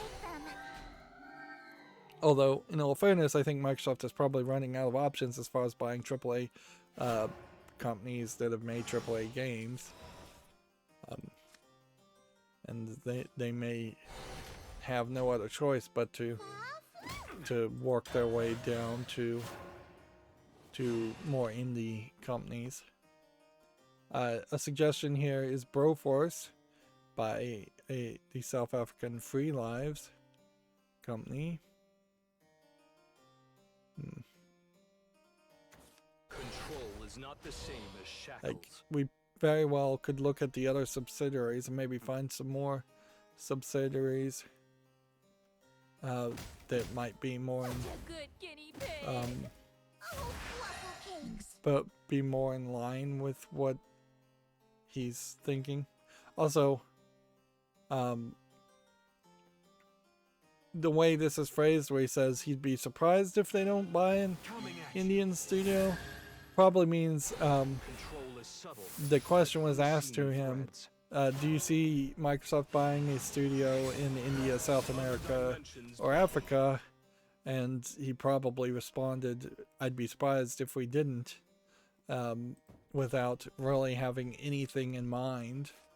Look to the zenith, for there I will rise.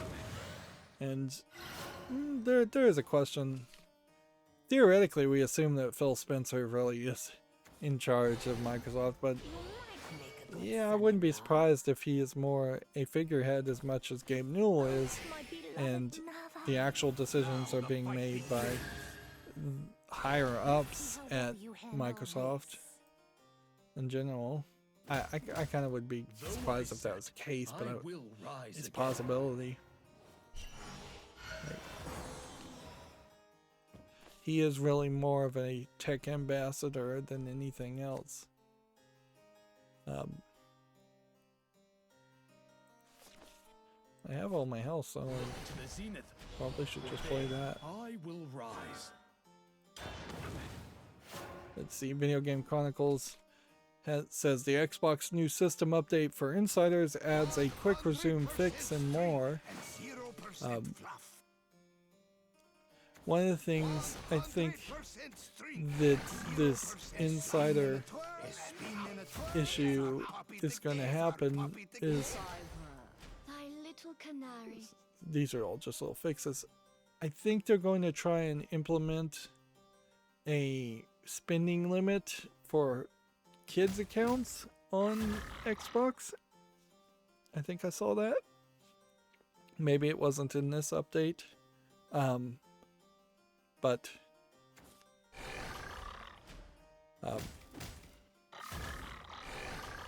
yeah, that certainly would be helpful for parents to say you can spend a certain amount but not much more than that. Although you'd almost have to have like a monthly reset or a manual reset on the amount. I will rise again. Let's see. Red Dead Redemption 2's PC DLSS update is now out with a 45% 4K performance boost, plus Blood Money expansion has been added for online. That's nice and all, although at this point I don't really feel like I have any real reason why I'd want to play Red Dead Redemption. Like, the thing they failed to do there was to bring Red Dead Redemption 1 into the mix. So Our eyes close as the curtain falls. So because they never brought Red Dead Redemption 1 into the mix, or Red Dead 1 really into the mix is what I think I'm more talking about, because they didn't bring Red Dead, or what was it called, Red Dead Revolver to PC. I think you're in this weird situation where you're either playing Red Dead Redemption, then Red Dead Redemption 2, or you're just playing Red Dead Redemption 2 on PC, which is even worse. Let's see how well you handle this. Video Games Chronicle says a YouTuber, quote, fixes the Switch Joy-Con drift with a piece of cardboard. Putting pressure around the stick reportedly stops drift from happening. He's feeling hungry. Yeah, I'm surprised that there aren't more places where you could just buy a whole new thumbstick and replace it yourself. It's probably not super easy to take the thing apart and replace it.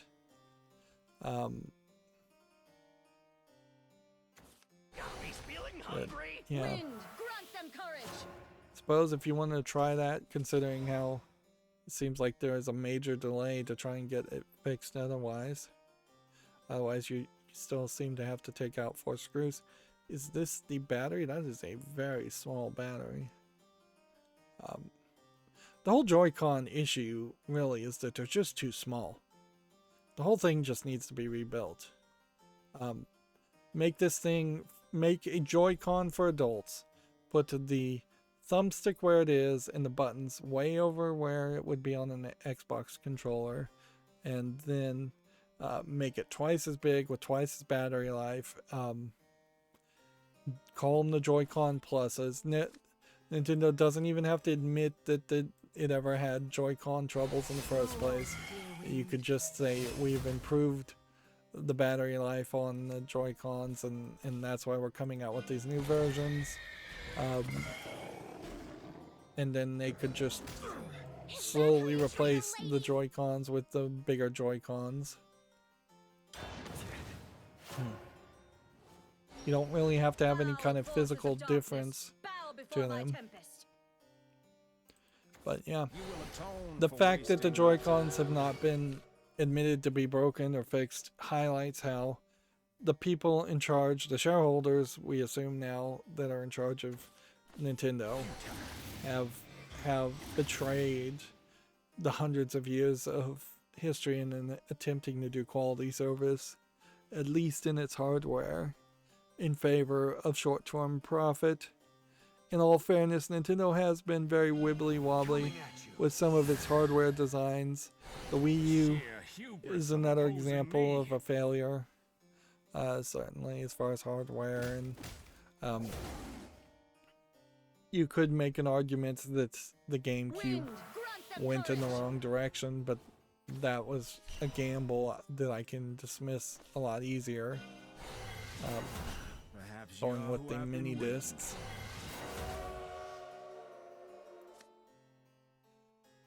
Okay, well, let's go ahead and evolve this so we can see That did nothing for me. I accept defeat. I should have evolved this. I could have won properly. But he conceded anyways. I pray that you will be freed from suffering. This must be a really good time to stream, to play Shadowverse. It's a terrible time to stream, certainly, 2 in the morning, but seems like it's a fairly good time to play Shadowverse. We are not running into a lot of struggle.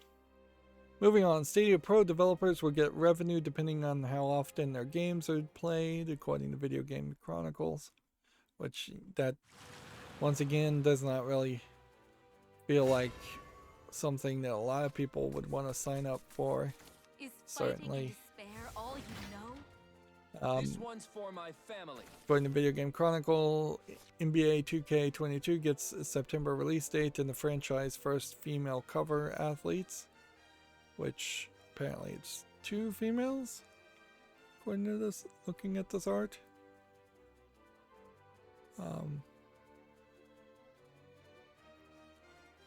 Says it stars Kareem Abdul-Jabbar, Derek Nowitzki, and Kevin Durant.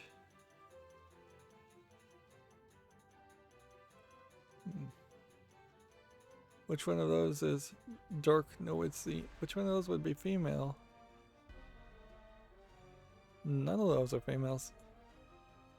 Chicago Sky star Candace Parker, 6-time WNBA star and WNBA champion Washington Wizards riser Rui Hachimura have also been confirmed. So it seems like there's going to be multiple versions of the image. So, you have a standard edition cross-gen digital bundle, 75th anniversary edition. I don't know how they get to a 75th anniversary. I guess maybe NBA is 75 years old.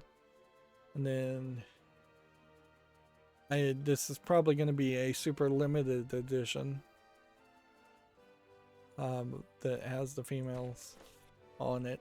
And the limited edition will never be in a storefront or anything like that.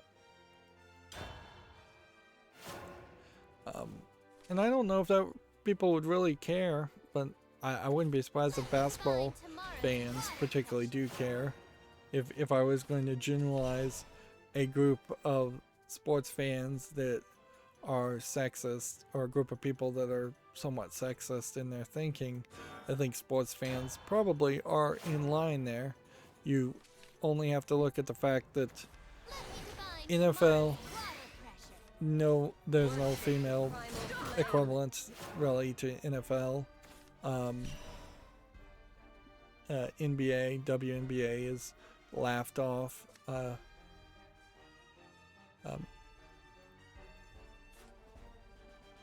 And dismissed. Golf, there's no female golf that anybody cares about. The only time females are treated even with any attention in a sport is typically when they are wearing a skirt like tennis, or a scantily clad outfit like volleyball.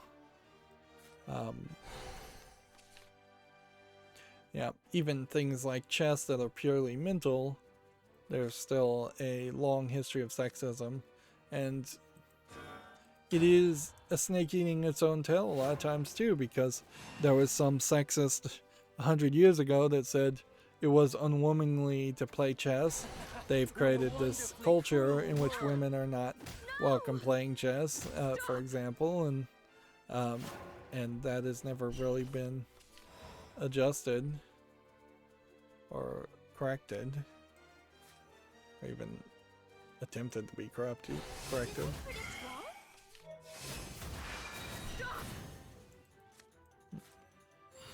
good hands.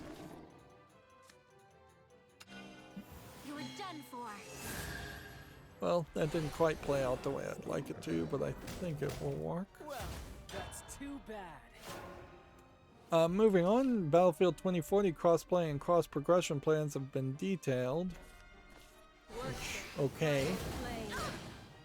Although I can't really say I care. According to Komatsu, Phoenix Point Behemoth Edition is coming to PS4 and Xbox One on October 1st and Xbox Series later. What is Phoenix Point? Feels like a game I should know, but the name is just drawing a blank. Well, it looks like it's just an XCOM game. So, yeah, I'm not particularly interested in it. What is this weird feeling? Messed that up.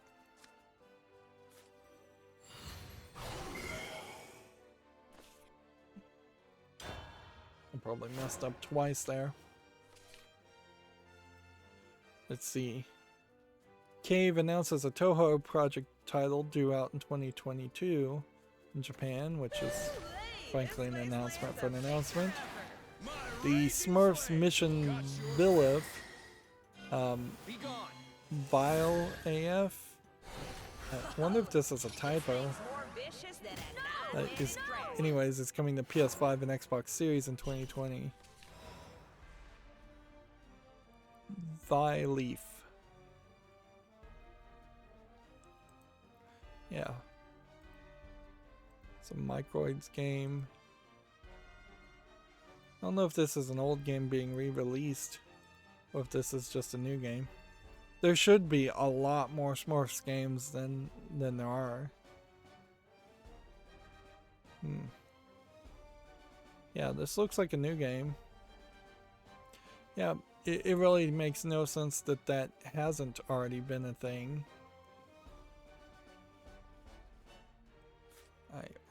The only thing I can do is this. The real battle begins. Punish the wicked. Spare the No, I once again have failed miserably to It looks like I'm up. do the thing that needed to happen and play right. Let judgment fall.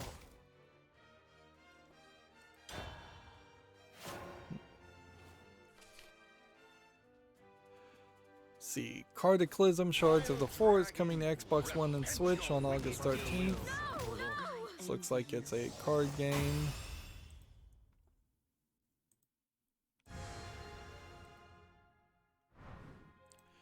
Think we've seen bits of this.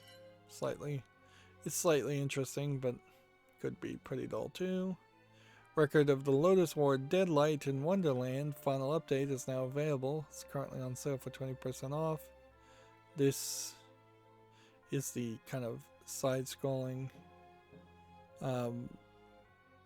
Lotus War game, which I don't think is particularly in line with the other Lotus War games. If there are other Lotus War games, and I'm not just thinking of the anime record of the Lotus War, which I might be. Let's see, according to Gametsu, Pipeworks Studios has established a game called Timbre Games, led by industry veterans Joe Nichols, Zoe Kornoi, and Jeff Coates. The Joe Nichols was the president and general manager of Maxis, but Maxis hasn't been around for a very long time. Zoe Corneau was the former producer-director of the story campaign for Gears of War series at the Coalition, and co-founder and studio creative director Jeff Coates worked as an art and creative director on Company of Heroes, Dead Rising 4, SSX, and more. So that's a interesting mix of people, and it probably highlights how much of establishing new teams is just personality based more than skill based. Nier Automata's upgrade patch for Steam launches July 15th. Finally, it's been like a year and a half since Nier Automata should have had an update. It's probably been even a little longer than that. Clearly, they only are getting this out because it's suspected that this is going to get a patch for the PlayStation 5 also, and so they probably were working on the PlayStation 5 patch and the PC patch in tandem. And it's just another instance of Japanese companies still not putting their full effort into PC gaming. We have yet to see any indication that PC gaming has increased due to the pandemic in Japan, and that would really catch their attention. But I'm not sure if that's really the case. If anything, it may just be that a lot more Switches were purchased, or a lot more playing of old games happened. Like, it would probably be better for the video game industry in totality if the Japanese audience became less fad chasing, and they actually went back and played a bunch of their old games. That'd probably be good for all gamers everywhere if they became less about what is launching now and what can I pre-order, and more about let's play these hundreds of thousands of games that we could get cheap or we already own.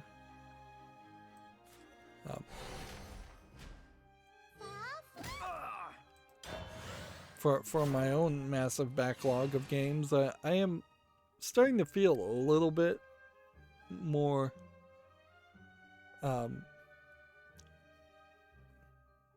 devoid of options. Like, I have gone through a lot of games. I still have plenty of games certainly to play, but I think I've mostly gotten a significant portion of the AAA games I want to cover already covered. There's not a soul without sin. And it's getting harder to find something that really appeals to me. Also, I think a lot of that is just I'm getting older, and my desire to play games is becoming a little bit less just because I'm more tired. That certainly could be part of the problem too, is that I'm just like, before I started my YouTube channel, I did spend a few years in which I really didn't play video games at all. I don't think I have enough time left in my life to do that again. Or if I do that, then I may never come back to games at all, and that's not my desire by any means. There is not a soul without sin. The real battle begins. Punish the wicked, spare the innocent. Moving on, Gamatsu says Maneater DLC Truth Quest launches August 31st for PS5, Xbox Series, PS4, Xbox One, and PC. I probably will try to get Maneater when it's like a Game of the Year edition, if I can, or just cheap to get all the DLC. The Maneater series, compared to the other 2 or 3 games where you play as a shark, seems to be the one that has the most interesting story. And with that interesting story, there's more of a reason to play it. Ghostwire Tokyo has been delayed to early 2022. No surprise there. Japanese people delaying things. This is slightly surprising, but not incredibly surprising. Nintendo has announced, Nickelodeon has announced a Nickelodeon All-Star Brawl for PS5, Xbox Series, PS4, Xbox One, and Switch. So it's Smash Brothers, but with Nickelodeon characters. We have Danny Phantom, Helga, Teenage Mutant Ninja Turtles, The Loud House. I don't recognize that cartoon at all. Wild Thornberries, All Real Monsters is a particularly old one. Ren and Stimpy is a particularly old one. Rugrats, Invader Zim, SpongeBob SquarePants. Arguably, I assume they own the rights to all of these characters outright, so that makes this slightly easier. But like Ninja Turtles, they probably don't own the rights to. I don't know. I think Nickelodeon may have acquired the Ninja Turtles company, They may just straight up own it now.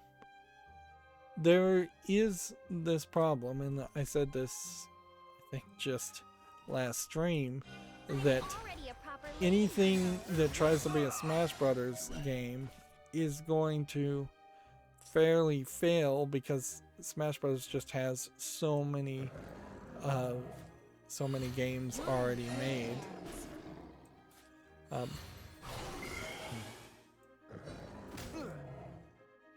So with this initial announce of characters,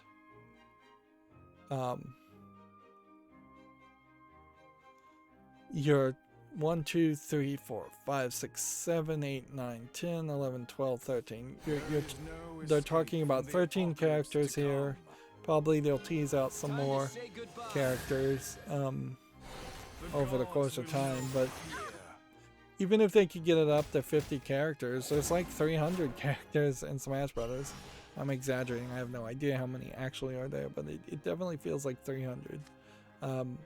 Plus, there's just a ton of art and a ton of other like people that show up as a reward or trophy or something along that line. So it is going to be a very hard upward battle. And the only way I could see Nintendo All-Stars, a Nickelodeon All-Star Brawl succeeding in the long run is that they've got to offer something different or something better than what Smash Brothers offers. They've got to play better, they've got to be a better fighter, something. I think the fighting game community might very well embrace Nickelodeon All-Star Brawl instead of Smash Brothers if it is a better fighter. I think that would work very well, but if it isn't, then the fighting community won't embrace it. They'd love to stop playing Smash Brothers and dealing with Nintendo's weirdness with copyright during the multiplayer, the competitive play. But they can't get away from playing Smash Brothers until there's something better than Smash Brothers. And in all fairness, I will say, Toastman, Patrick Star, none of these characters are anywhere on the same level as Mario. Like, sure, in Zim from Invader Zim, I liked Invader Zim. I could see that Zim is more interesting than, say, a third-tier character in Smash that I've never heard of. But he isn't better than Mario. He isn't better than Luigi. So yeah, it's going to be an uphill battle. Company of Heroes has been announced for PC. Going to Gematsu. Which, alright. Good to know. Company of Heroes might be the more realistic military first-person shooter game. Little Witch Academia VR Broom Racing has a limited physical print edition pre-orders coming out July 16th. I guess the game is VR only, and very possibly it is PlayStation VR only. They still are, Netflix is still trying to do Little Witch Academia and make it something as far as a bigger series. A game called Cupid Parasite has been rated in Australia. This looks like a visual novel. A game. It's a Otomate visual novel, or Otome Young Maiden visual novel. Super Robot Wars 30 for PC is coming to the West on October 28th. Has been updated. What is the update?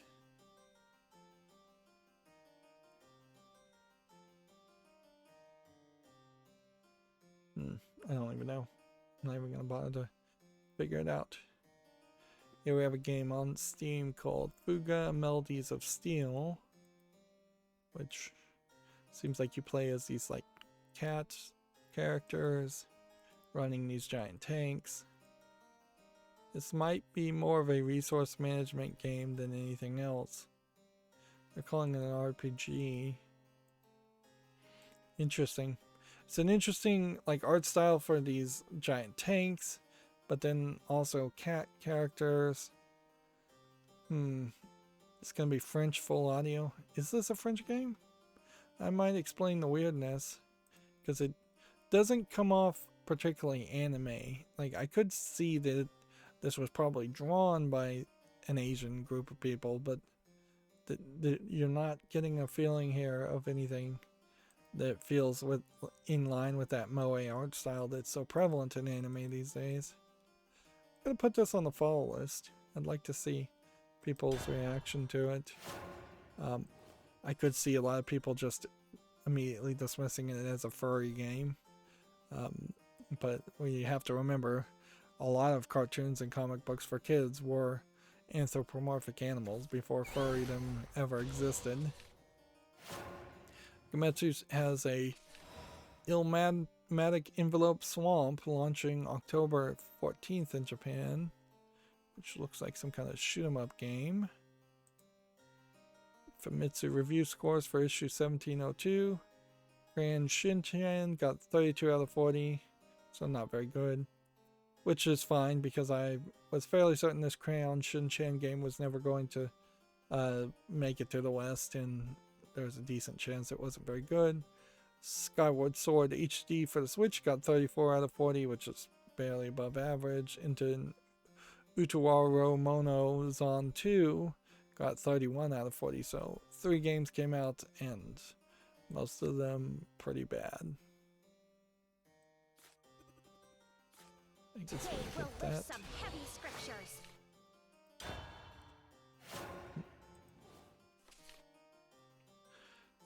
Bravely Default Brilliant Lights has been announced for iOS and Android. It's a mobile RPG with where various worlds cross over from the Bravely Default universe, which I don't know if there has been a Bravely Default universe so far.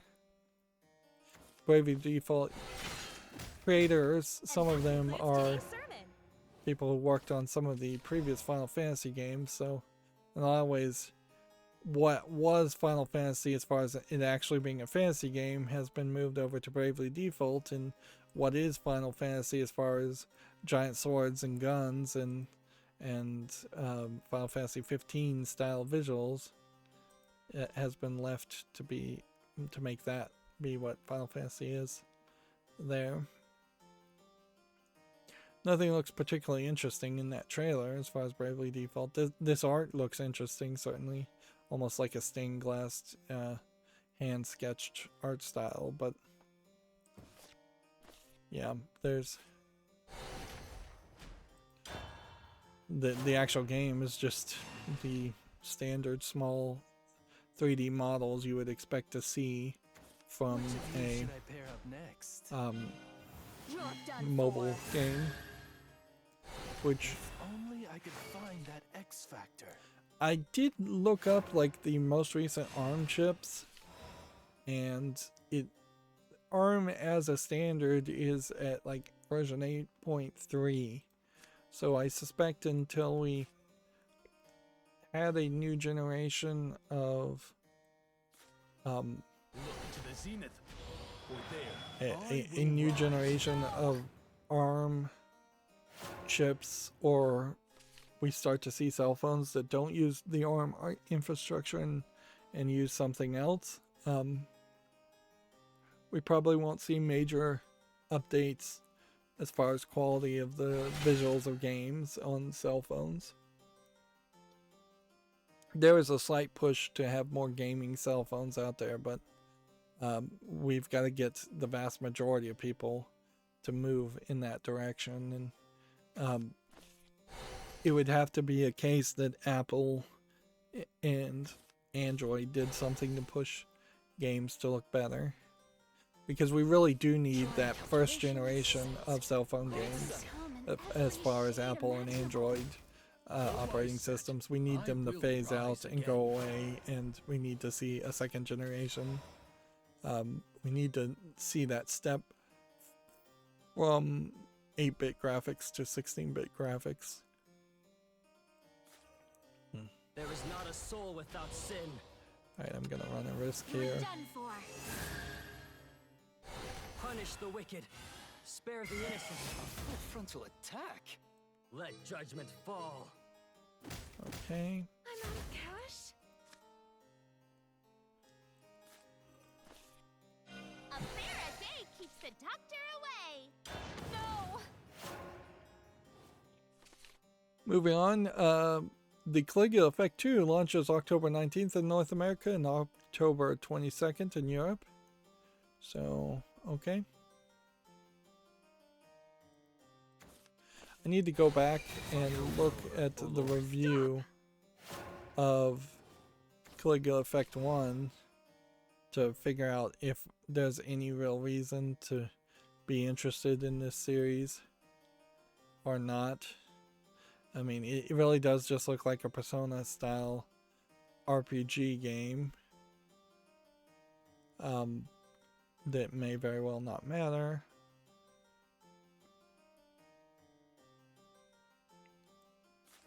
Let's do this one, this one, All the fluffy hugs. On to the next experiment. and this one. A bear a day keeps the doctor away. Harder, faster, holier. Evolve this one The real battle begins. for free. Put your legs into each prayer.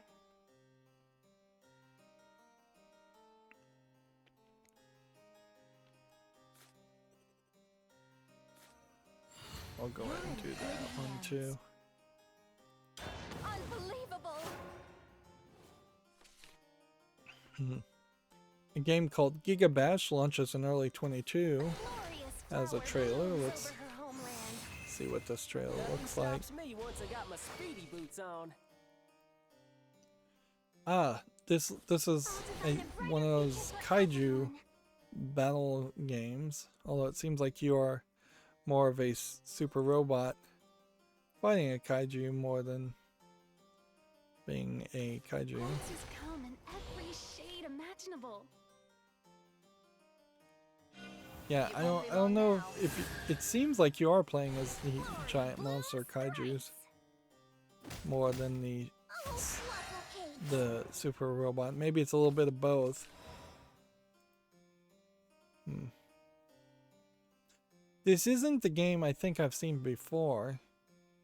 And looking at this, it seems like you've got one super robot character, and then 1, 2, 3, 4, 5, 6, 7 robots. Which, yeah. There's something there, certainly. How did I miss that?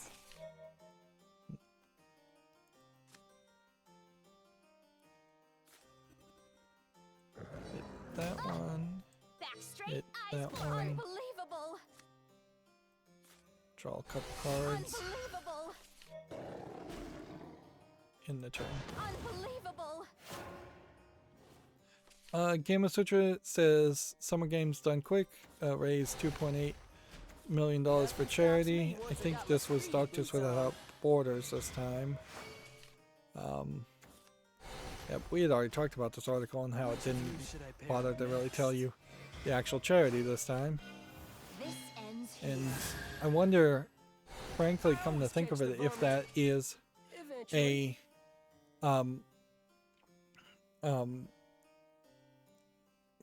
whether that is a culmination of their total earnings or if that's just the most recent event. Sounds like it should be the most recent event, but Today's sermon. I wouldn't be surprised with the pandemic if they Son of a gun, ain't really ya? just added Rapid fire! previous donations together. Rapid fire! Yeah, I just heard on Reddit that this charity in New York called Cars for Kids is actually a pretty terrible charity according to Charity Navigator. I'm not going to get into much more details than that, but you can check it out if you're interested and There is it's not a always soul without sin. wise to investigate whatever charity you might be donating to. Also, I wouldn't be surprised Punish if the wicked. people just don't have money to donate On to the next experiment. money at all anyways. You're in good hands. Impressive. Looks like you are. Gamma Citra has a blog here, UX design balancing information and expressiveness, analysis of UI information presentation of games, which certainly there is a case where you get into a scene like this where it's spending most of the screen to show you the sword and then all the important information is on the side. Or you have an anime girl here that doesn't really show you much of anything as far as what she has equipped, and all of that's on the side. Or you have a menu like this where you're not even really certain what you're looking at. All of these have the same issue, that each of these games is not in English. So can you figure out what was trying to be told to you in these screens if you can't read the image? That's what I'm taking away from it, just looking at these screenshots compared to it. At a certain point though, since every screenshot is not in English, it seems like they're just picking on Asian games in particular, which is almost a fair argument to pick on Asian games because they can be incredibly cryptic and heavily reliant on the text. Like, I could probably figure out, if I could see these icons from 10 feet away, that each of these is probably an attack, a defense, a speed. This is probably defense, this is probably attack. This might be an armor, this might be a speed. And the plus zeros here probably mean that you don't have any bonuses. No telling what this is. It's probably a special secondary attack or ability. But I wouldn't be able to get through this menu. I can generally understand that these items floating around here might be skills or might be equipable items. But yeah. At a certain level, what I take away from just skimming those images, and I'll leave people to read the article if they really want to read the article, though, is really just how much of the game should probably be. Yeah, I've gotten all the daily quests done. Like, how much of a video game should be playable without being able to read at all. If you can put somebody who's completely illiterate in front of your game and they can play it, that's probably a great thing. Although in a lot of games, it doesn't. I mean, that's not going to be a target audience. Young kids game, yes, you should be able to skip all the reading and still play it. But even Dead Space 3, as I'm playing it, there's a ton of pick up, like, read these books type logs, and I'm not reading them. I have like zero interest in reading any of the text logs. Either they were important enough for them to hire a voice actor to make an audio log, which are also in Dead Space, or they're just unimportant backstory. Particularly in Dead Space 3, because the story, you know they don't care about the story in Dead Space 3. You could have told that from the beginning. Hostile life form detected. Even compared to like Dead Space 1, which had a running narrative. Here it is just an experience where you talk to people when you need something done, and they tell you how to get that thing done, and that's it. And what's worse about Dead Space 3 is that there are at least a couple points where they don't tell you how to get something done. Like, I got locked in one room being attacked by the super zombie necromorphs over and over again, and they don't even bother to tell you that there's this puzzle in the middle of the room you have to find, and then they don't tell you that you're supposed to solve the puzzle to complete a circuit. You're just supposed to figure it out or die several times attempting to figure it out. From the looks of it.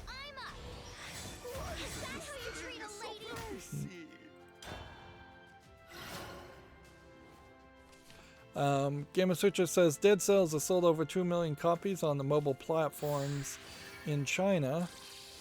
Which, okay. There's a lot of people in China, so 2 million is probably not even a relatively large number. But we'll have to start to think about what that really means going forward as China potentially becomes a actual market in which video games can be bought and sold, if China becomes that, because there's just so many limitations on that idea. It's very possible China will just never be a viable market for video games, just because of the restrictions around it.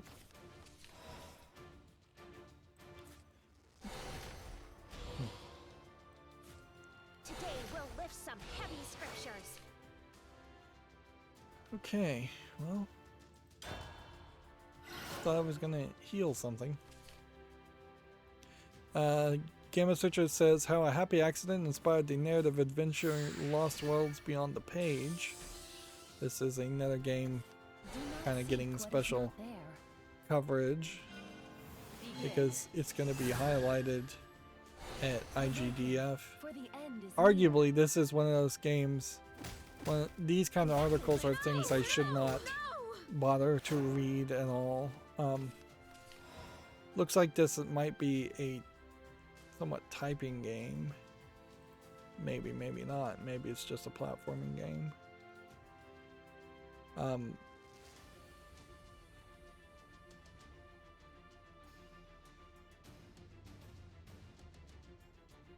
So yeah, there's... I shouldn't look at these articles. I'm gonna start filtering them out because there's no reason that this game, and there was no reason that the previous game deserved special special coverage. If they're interesting games, we'll have interest in them when they come out, and we shouldn't be interested in them before that point. Seriously, the only one I can damage is this? You're done for. Put your legs into each prayer. Back straight, eyes forward.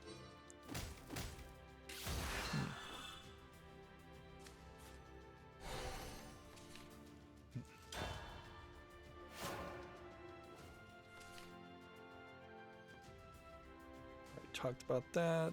We already talked about that. Respawn has said to Gamma Sutra that Apex Legends and Titanfall hackers are hampering development. I feel like I saw an article saying that Titanfall has like only 2 people working on it and everyone else is working on Apex Legends. At a certain level, though, the hackers are not asking for development. They're asking for bug fixes and improvements and corrections. Development, as the word may not directly immediately imply, means you're making something new. And while maybe the Apex Legends fans would like something new, the Titanfall hackers want Titanfall supported, fixed. At a certain level, this is also a little bit of whininess, though, considering how the only reason their game is hackable is because they didn't program it right in the first place, and now they're just trying to shift the blame around the fact that people are mad at them for not making a good game and not supporting their games. They're trying to shift their laziness and the blame back on the hackers and going, oh, well, we can't make games. So they've effectively made a catch-22 where they weren't putting the effort into the games to begin with. Now they're saying we can't put in the effort because of hacking. I wouldn't be surprised if we see Respawn as one of the companies in the next wave of companies that either go out of business completely or get acquired and chopped up, because Yeah, I don't think Respawn is going to have a good name around it. Although it could just be like the next EA and stick around forever. That is a possibility too. Game of Sutra has an article here. Google is introducing play as you download games with Android 12. That's interesting and all, but Do not seek what is not there. there's kind of two types of games on the Android storefront. There's games that are less than, say, 10 megabytes and will download almost instantly anyways on a good speed, good internet connection or cell phone connection. And then there are games that just have a ton of content, such as, well, Shadowverse is probably a good example of that, where there's just a ton of cards and a ton of single player content. Hearthstone had a ton of expansions. So yeah, sure, you can number some content and say download this first and make it happen a little bit faster. That's fine, but it only takes you so far, because either you put a long load section, and I've certainly seen this on some mobile games where you download what is a 10-minute anime movie and you're watching this intro movie while it's in the background trying to download hundreds and hundreds of megabytes of information. And that's pretty much all you could do. Unless they were going to do something crazier and integrate like streaming to the games, and that's not what they're saying they're doing. If you were just streaming the game off the server as the rest of the resources were downloading, that might work, but then the streaming would also be taking up bandwidth, so it doesn't really save you much time at doing that.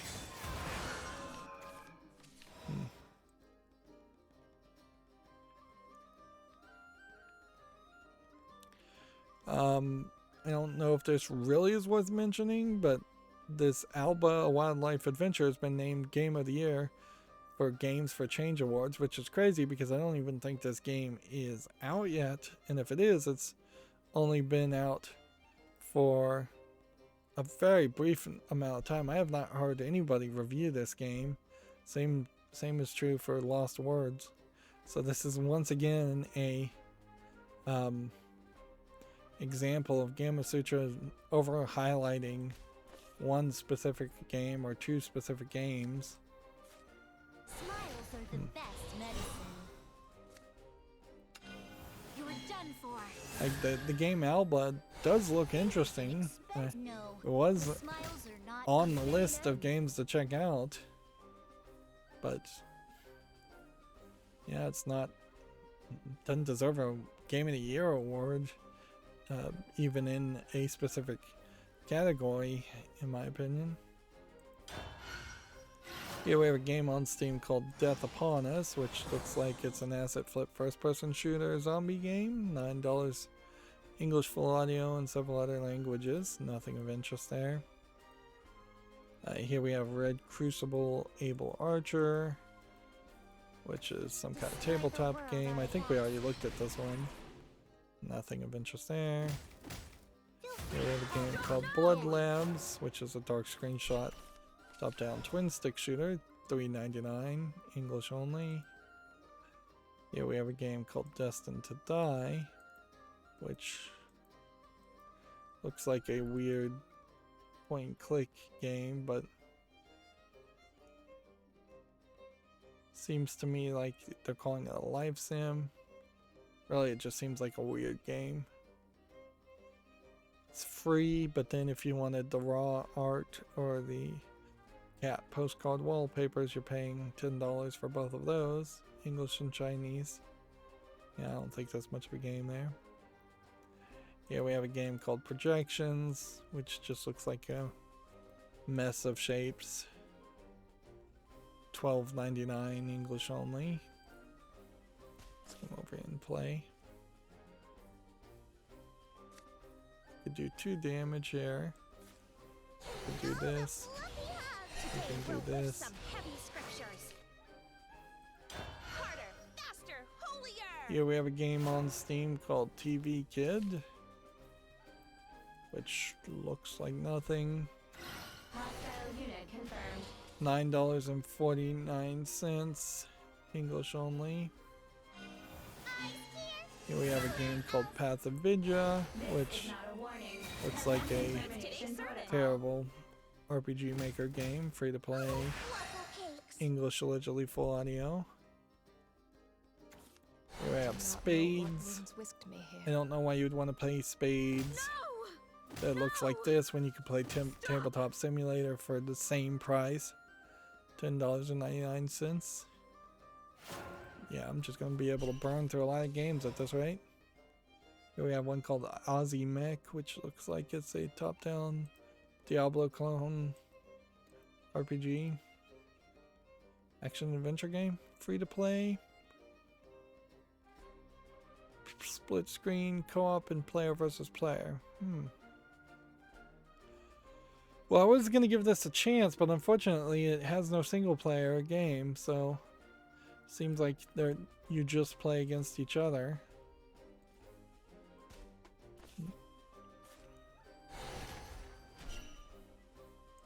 And hit this. Maybe this time I can fade completely. Hit A clear this. day keeps the doctor away. Go ahead and evolve this. The real battle begins.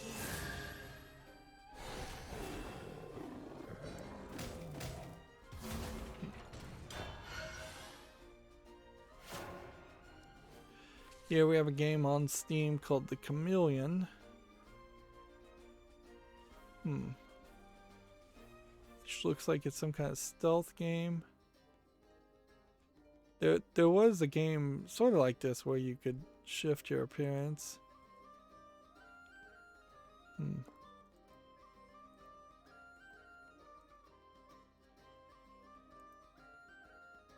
Yeah, but I don't think there probably is a game here worth playing. 100% $8.99. I'll give it a follow. I've been able to reject a lot of games today. Here we have a game called Triversal, which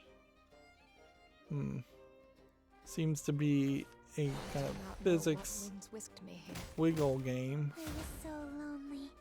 Almost like cut the rope.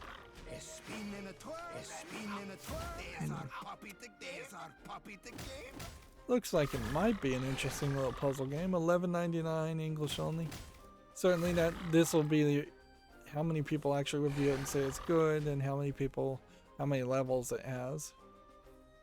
That would be the thing. It seems to have some kind of streamer element built in, but games these days are tending to have those type of elements added in to almost a lot of games. I won't say almost all. Still plenty of them that don't have something like that. This could do 4 damage. This is where I truly shine. Damage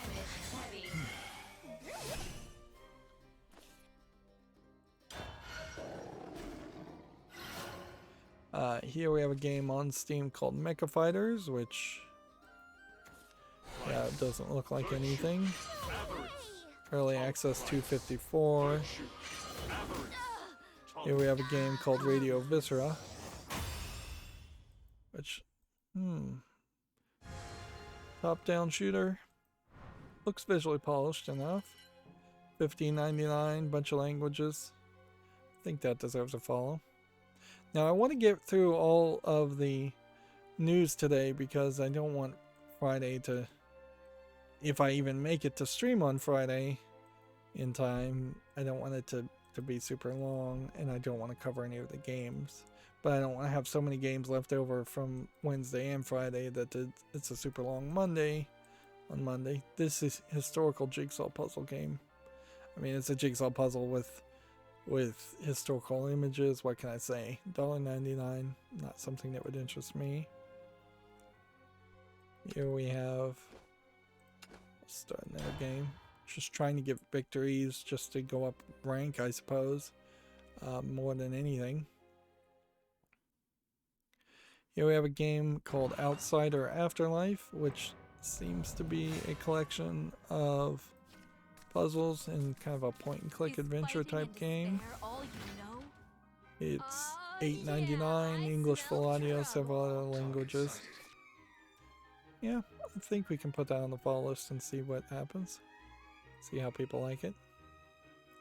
Here we have a game called Earth Marines, which, yeah, doesn't look like anything that would interest me. Top-down shooter, $1.79, English and Russian. Here we have Cricket Captain 2021. This is a simulation game, not actually playing cricket. $24.99. I don't imagine that there's ever going to be a point where cricket makes sense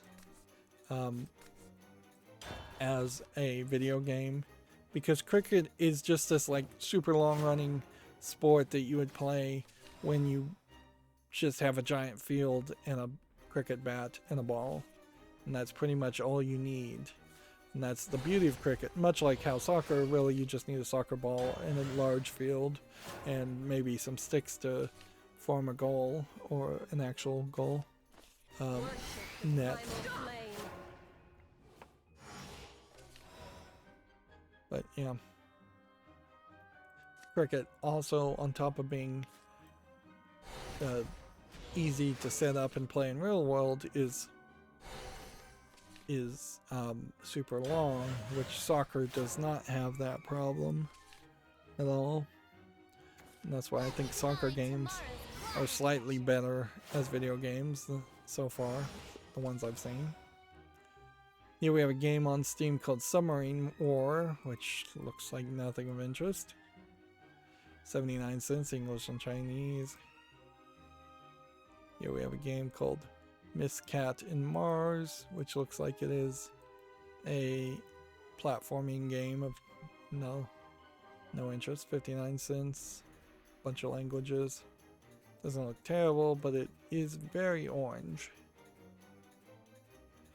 Here we have Junebug versus Evil, which looks like another top-down twin-stick shooter game. There might be something to this. This has a little bit more visual polish. $9.99, allegedly full audio, early access. I'll put it on the follow list. Boy, I would be happy if I could just see the beginning of the end right now. We have new scuffed epic visual novel, which looks like nothing. Looks like a joke. 79 cents, English, full audio. Here we have a game called Cubia, which looks like a cube puzzle game, laser puzzle game. We're calling it a puzzle platformer. It's not out yet, so I'm just gonna choose to skip it. Here we have a Reverie Knights Tactics Prologue, which means it's a demo, which means I don't really have to pay any attention to it. Although this game, Reverie Knights, does look slightly interesting. We'll wait for it to actually come out, if it comes out. Here we have a game called Euros, A Trip Through Shadows, which looks like a maybe Metroidvania hack and slash game. Yeah, it's tagged Metroidvania. Early access, free, English only. Now that's weird. I don't know how I can justify an early access free game. I'll put it on the follow list, but if this game comes out and it's totally free, then it's probably super short. And there's probably no reason to review it. I could just say check it out if you're interested. And so yeah. If anything, we would want to see a case where more games are free in early access, but then there's some update that makes you pay when it's out of early access. Maybe not take away the free early access mode, but release a different version and make that for pay. But Steam has not really made that work. so far. That's not really been an option, and certainly you run the risk of alienating a lot of people if you did do something like that. There is not a soul without sin. You're done for. Punish the wicked. Spare the innocent. Let judgment fall.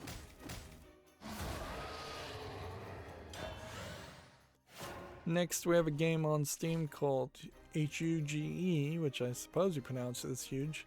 This is one of those platforming games where you rotate the world and you turn it from a box into a ball to a box. I don't know why there's so many games like this. We've seen 4 or 5 of them. It's $1.29, bunch of languages. It never really struck me as an interesting concept.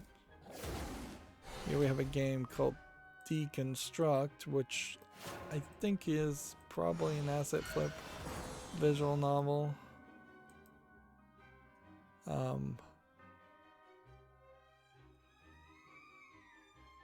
$8.49 English and Russian. I just don't think that there's really a game here. I think this would probably be a joke game or a troll game if anything. Here you have a developer called Master Bastion, and here you have like prompts: F you, go F yourself, are your 2 dialogue choices. That really strikes me as an indicator that they're not taking this seriously, so I shouldn't take their game seriously. So I'm gonna skip it. Next, we have a game on Steam called Singularity World, which looks like it's a pretty dark platforming game. Maybe puzzle game. Not sure. I believe there's really a game here. $10.39 is fairly expensive. English, Chinese, and Japanese. I'll give it a chance, put it on the fall list, but I suspect this is really just a low effort game being overcharged. Here we have a game called High Laundry, which looks like they've just taken the concept of cook, serve, delicious and turned it into a laundromat, which is even less interesting. And the graphics look worse. $12.74 English, Spain, Spanish, Portuguese, Brazilian. Here we have a paint drying simulator, which I'm not going to give that a second thought. 59 cents. English only. No to that.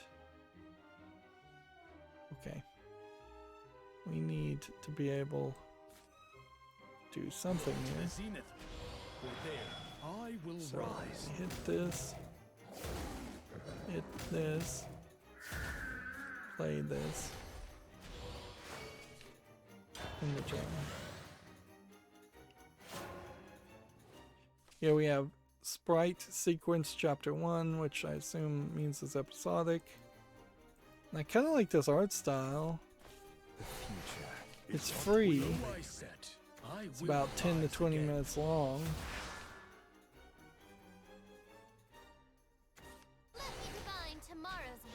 They started this project in 2016, so 5 years, and they've gotten Chapter 1 done.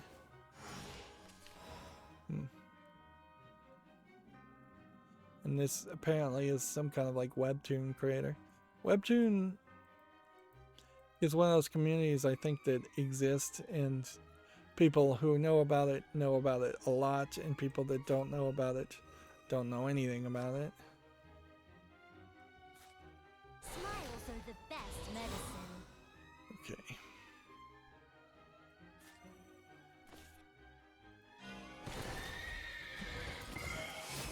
Did I predict wrong?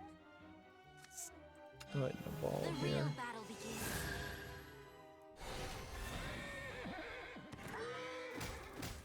Did I predict There wrong? definitely are artists out there on things like Webtoon and several other sites putting out comics, putting out just stationary images, putting out fanfics. Let the land be graced You would by think beauty. there might be a better way to merge all those artistic creations into a single community and get them highlighted a lot more. You'd think Reddit would highlight the cream of the crop of that stuff, and it just doesn't, because at a certain point they're just niche markets, and niche markets are never going to be fully served in a generic environment.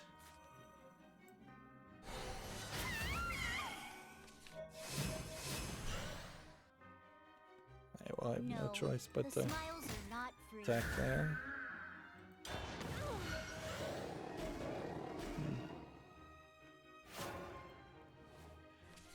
Next we have a game on Steam called Stickman Escape, and pretty much any Stickman game, don't think I really want to play it. This is also fairly late to the party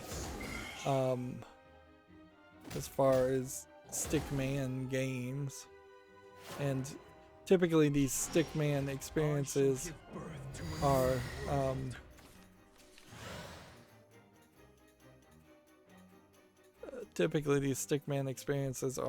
not anything what they really look like in their troll experiences. This is early access. I don't see how it should be early access. $2.79 English and Chinese. I'm gonna say no to this because I just don't have faith in it to really be what it says it is.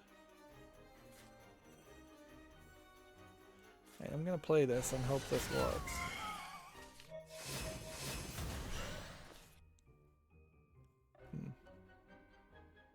Thus, the world ends. It looks like I'm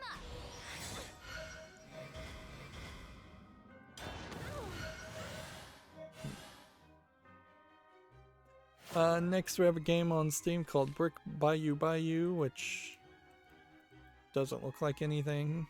99 cents English and Chinese. Here we have a game called Griddler's Ted and Pet, which is just a Picross game for $2.99, several languages.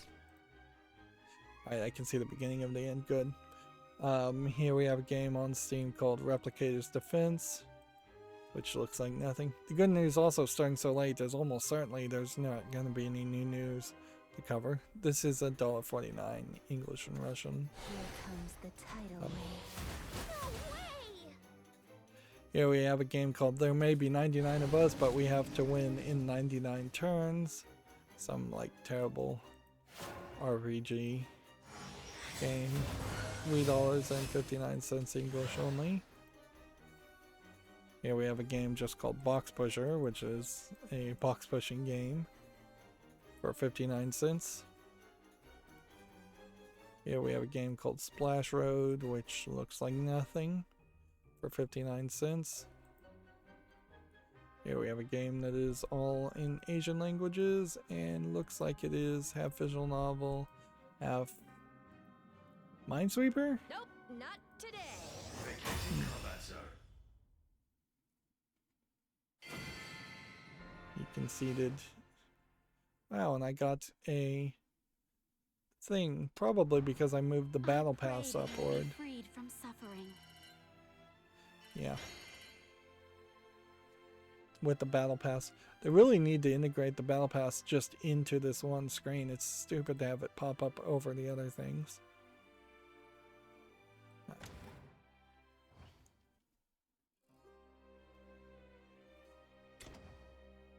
Ooh, we have an arena run.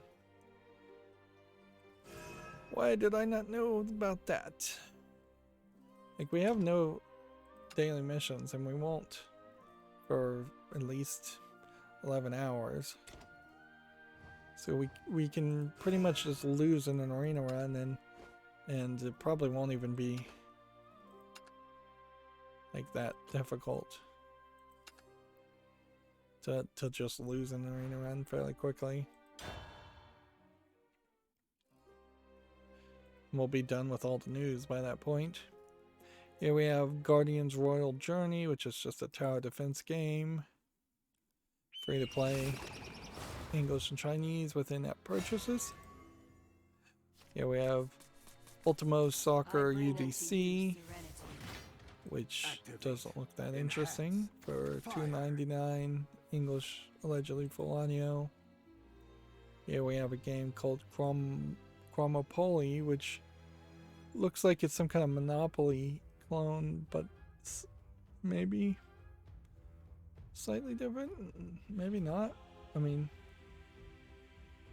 it looks pretty much just like Monopoly. And it definitely doesn't look better than Monopoly by any means. Early access, free to play, English and French. Online PvP only. That's the main problem, I would say, with it. Here we have a game called Pergo Box, which looks very weird, but the weird art style. I mean, I'm not sure if this is supposed to be an art style or if this is just bad drawing. Arguably, I would say this is probably bad drawing. But there's definitely some weirdness here. And when something is this weird, it's hard to immediately skip it. It says it has 3 hours of experience. It's English and Japanese. It's free. Alright, I'll put it on the follow list, see if people review it. Here we have Digital Expo Center, which seems to be some kind of software to help you run a digital expo. Although at this point, it's probably way too late. I don't think anybody would have used a generic software for that unless it was a fairly small expo, and even a small expo probably would not have enough of an attendance to justify trying to get everybody to run a software like this. If anything, it seems like you're not able to really edit anything anyways, so Thy little canary. if this really is a software and this is not just a asset flip game, which it very possibly is just an asset flip game or an experimental piece of software that they're trying to sell. It's free to play, but there needs to be like some QR code or URL that would take you to a specific expo for that to make sense. Hostile life form detected. Terminating hostile life form. Our eyes close as the curtain falls.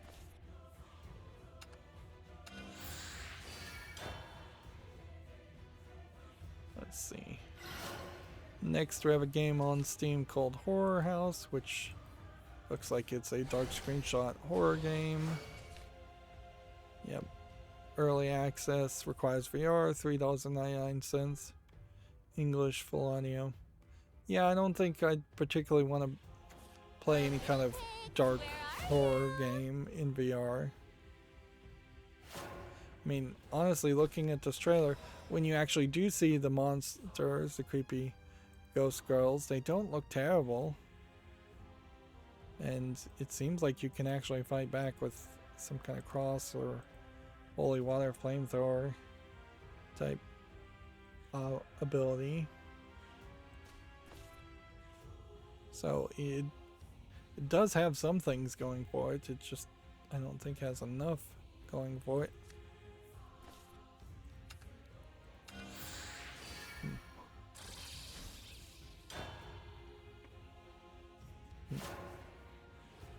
Here we have a game called Soda 2, which is mostly negative already. Let's see. Let's see. Early access, $4.99 MMO, requires a third-party account. It's English and Russian. Let's see what the reviews say. It's all in Russian and it gets in your PC files from in-game. This is the weirdest experience I've ever seen on Steam. I hope my stuff isn't compromised now.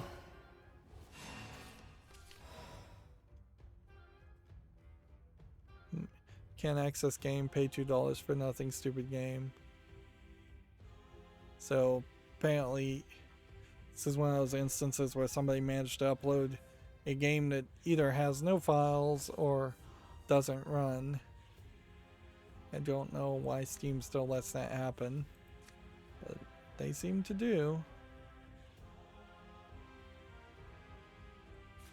So I'm gonna get rid of one of these. Oh, guinea pigs, Although where it are would you? have made more sense to get rid of that.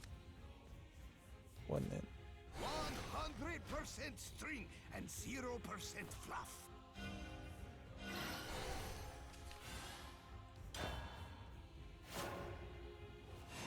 Let's see. Next, we have a game on Steam called Hideout Face Your Fears, which looks like it is a post-apocalyptic survival horror game by the tags. Seems like What to do, please? a Last of Us game type experience. Doesn't look terrible. Such a good guinea pig. Early access free. Again, don't understand why these games are free. English full audio. I mean, I'll put it on the wish list, but at some point I'm gonna have to go through the entire fall list and just say, let me look at every single free game and reconsider whether these free games deserve to be here or not. Tell me what to do, please. This is kind of like the worst time to have done that.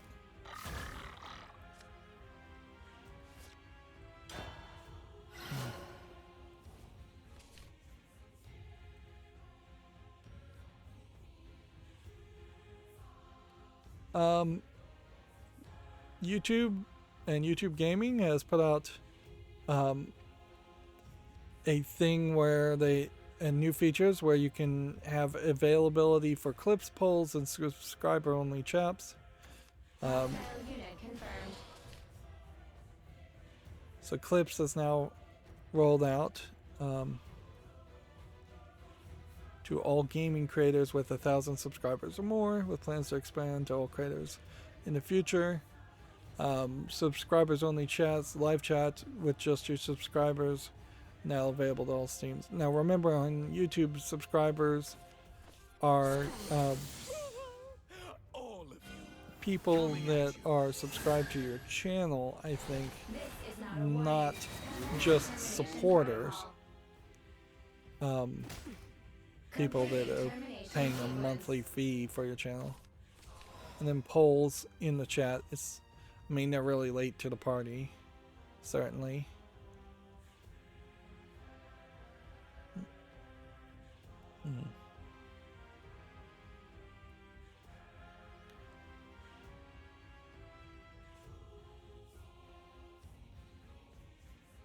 Let's see, you can also choose how long in hours, days, weeks, or months, or years people need to be subscribed before they can send live chat messages.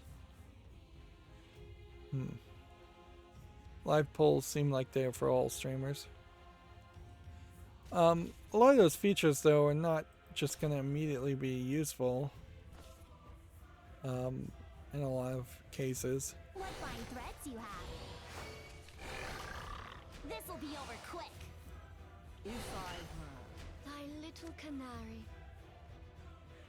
Okay, so if I hit this here, and then this here, Did I do okay? and then do this, And relax.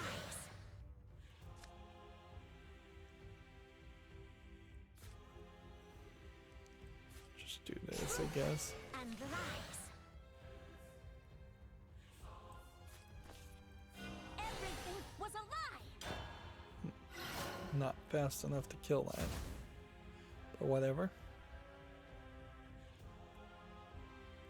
I don't know if that's inherently going to make much of a better experience for streamers. It kind of feels like it's something that really would only help big streamers, and it may just make a worse experience depending on how it's implemented and treated for viewers. Completing termination sequence. I certainly could see if I somehow jumped from having about 500 subscribers now up to 5,000, maybe then there would be so many people in the chat that you are just ignoring them anyways, and that kind of is what happens right now in the chat. So that's not super surprising that you might need something.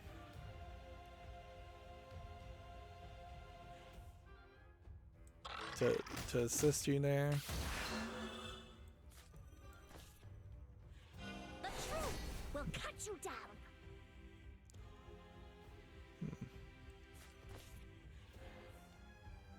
Alright, well.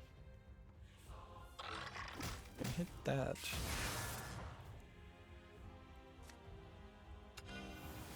Guess we can evolve here.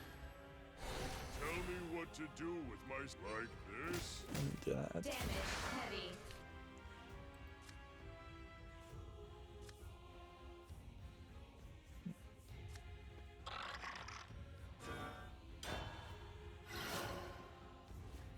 Next we have a game on Steam called Egg of Empire, which just looks like it's a tower defense game. $10.99. Here we have a game called Crossboard Soccer, which looks like nothing of interest. $5.99. Video Game Chronicles says, probably in that same interview, Phil Spencer has complimented the DualSense and suggests Xbox could update its controller. It definitely should update its controller in some way, like, because you have that Elite controller, so some of those features should be just integrated into the new controller, a new Xbox controller. I don't think there's too much more. Like, tilt motion in the controller makes sense. I don't think the touchpad makes a lot of sense. The microphone in the controller makes some sense. It's kind of cool as a feature when it's used properly. The haptic feedback on the triggers is a cool idea, but it's also something that I don't think people really are going to use. The truth will cut you down. Hit that. And that. Let's play this.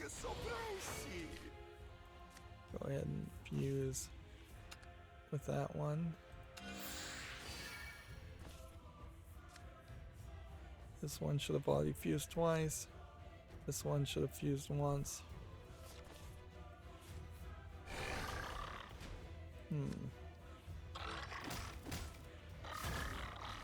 Yeah, but nothing I do actually matters, does it? Because I'm about to die. What adorable. Oh, well. If I can somehow survive this one turn, if he cannot do one single damage to me. The quote is, we kind of look at some of that and think there are things we should go do. I think the rubber around the control sticks needs some improvement. It tends to tear.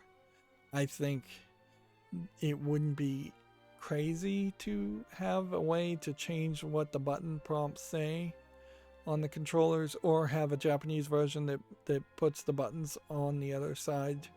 That would be fine. This connector on the bottom probably could just be USB-C, and you at that point you could probably get rid of the headphone jack and just have a USB-C to this connector. There hasn't really been an accessory that's made good use of it, not like a chat pad or anything. Just making the controllers better so that they don't break as much is kind of a major improvement, I think. I kind of wish there was a third button that was in between the trigger and the bumps on the back, because I don't have the dexterity to use my middle finger to pull a trigger when I also need to hit the bump button. So if there was some way that I could get my finger on both the trigger and the bump at the same time and push both buttons at the same time, that would be appreciated. if there was some way to maybe pull the trigger so it swung the other direction and just was a short throw click instead of a long throw trigger, that would be interesting. Yeah, I'm also wondering when I'm ever going to have time to do this single player story catch up. I may have just abandoned that, frankly. Theoretically, I should do more of the arena stuff, but let's not do that. The VR aspect is mentioned here in this article as I'm skimming it, and that is the challenge, certainly, is that how do you get a controller, any controller, to work in VR? And until we can figure that out, there's going to be a lot of oxygen taken out of the room to try and make VR controllers that make sense.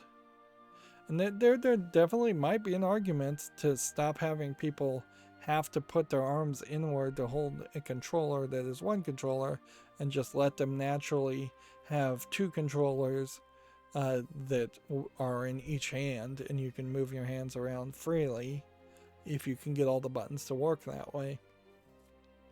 If Microsoft went that way, then Sony would be the outlier, since the Joy-Cons are already like that for the most part. Next we have a game on Steam here called Dream Engines. You can see it's mixed. It looks like it's a tower defense game. In all fairness, it does look visually better than most of them. $26.99, English full audio. That's really expensive. Here we have a game called The New Earth, which looks like it's just a Chinese low effort game. 99 cents. One thing that does stand out here is you don't see a lot of what look like simulation or real-time strategy games from Chinese developers, and you don't see a lot of space games from Chinese developers. We already talked about that. Let's see, I think we already talked about that. Gametsu says Button City for PS5, Xbox Series, Switch, and PC launches on August 10th. We have a trailer of what Button City is. Why did that go full screen? I didn't mean for that to go full screen.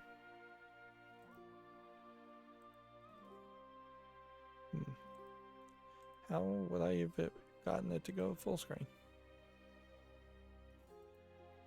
It looks like it's a rhythm game. I guess I must have accidentally double-clicked in the center of the screen, because that does make it go full screen. I didn't even know it did that. Let's see if this next game is YouTube family friendly. Yeah, I think it is. Our Battle Has Begun Episode 1 is out. It's a visual novel dating sim game. You can see these anime characters. Doesn't look particularly great. $8.99, Japanese full audio. See if there's any content. Nope, there's no content warning at all on it. Yep, it's gonna be fairly boring if we start to find every single like visual novel dating sim game has been censored, just because of the PlayStation 4 censorship more than even the Steam's Lite dipping its toe in the censorship. Here we have a game called Dark House, which I think it's still a little too asset flippy of a horror game. Yeah, I don't think there's enough here. Seems like you're just running around starting the dream catchers on fire. Early access online PvP $3.99. Let's see.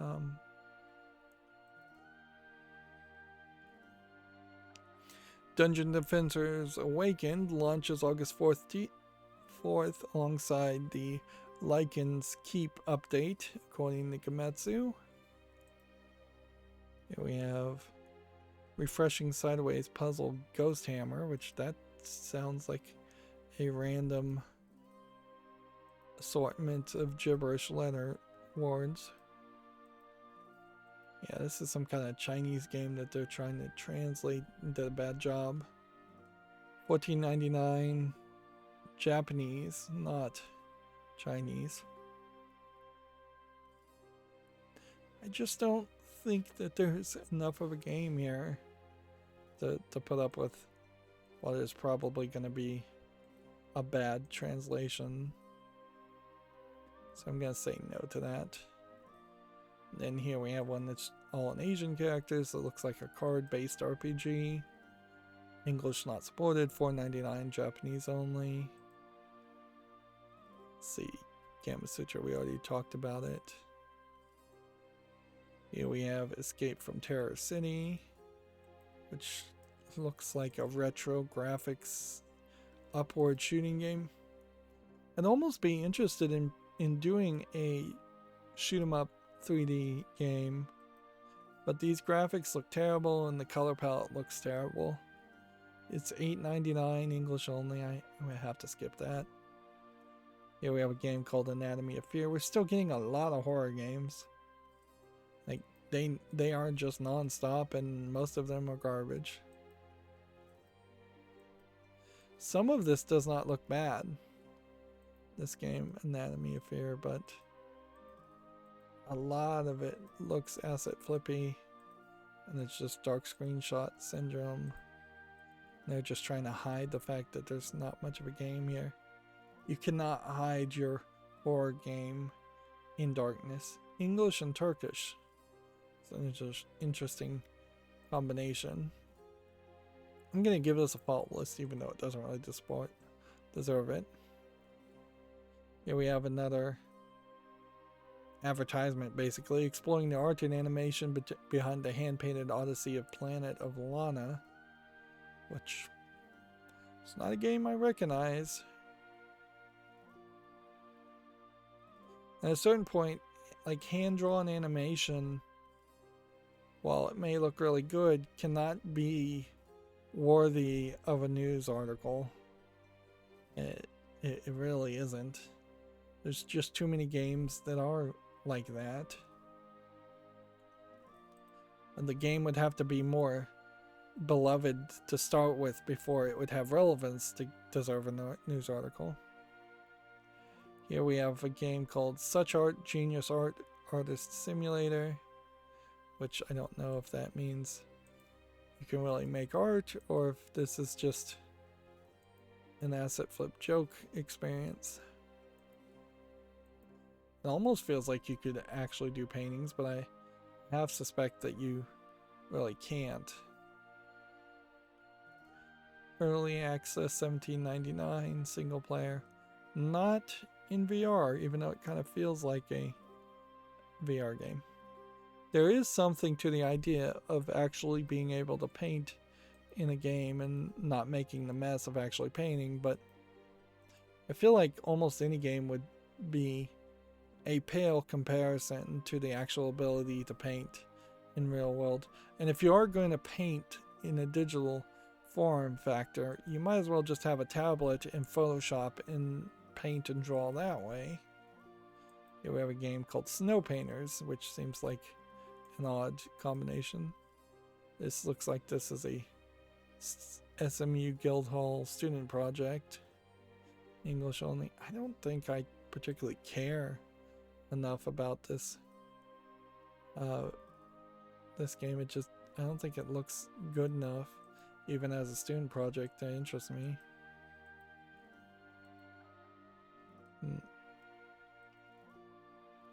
Next we have a game called Frame Game, which apparently you draw things in a frame and then somebody on your team picks.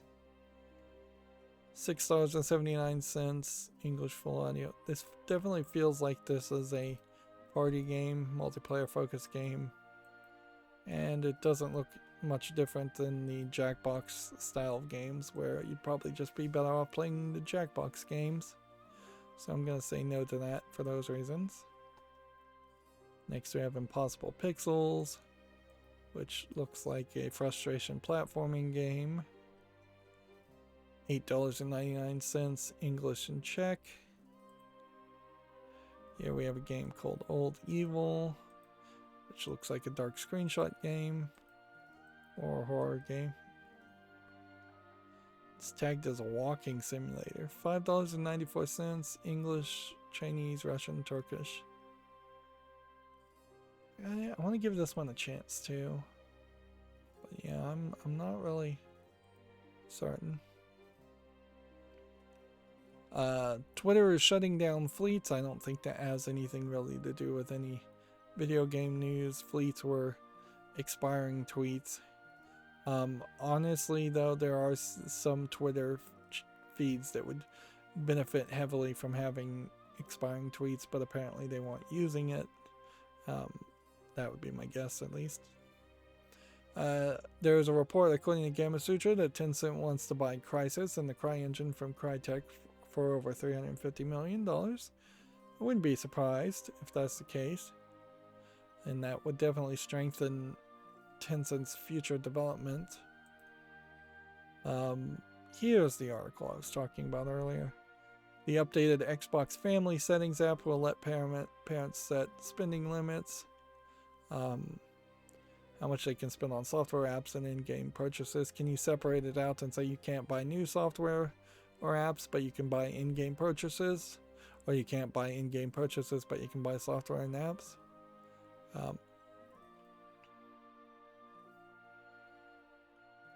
Let's see. Weekly seems to be the way they're working.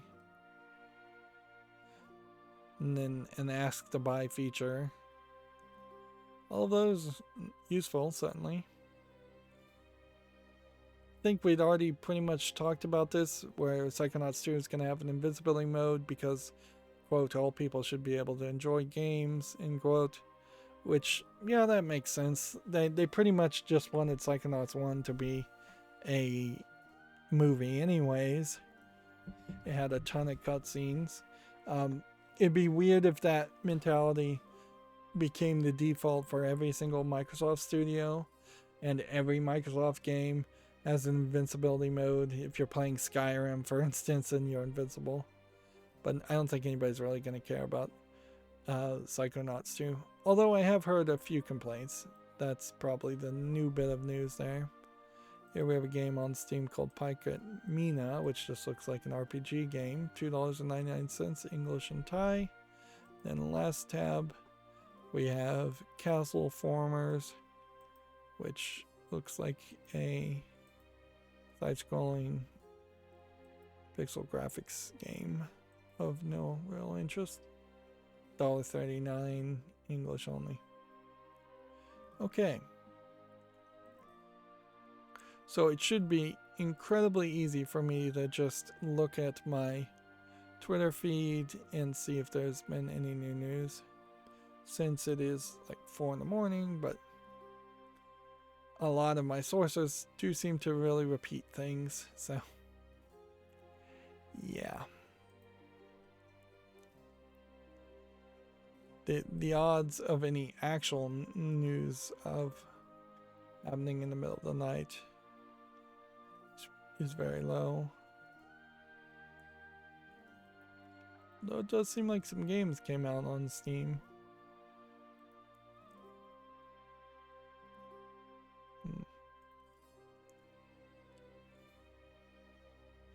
Gundam Evolution announced 6 vs 6 free-to-play first-person shooter in 2022 for PC only so far.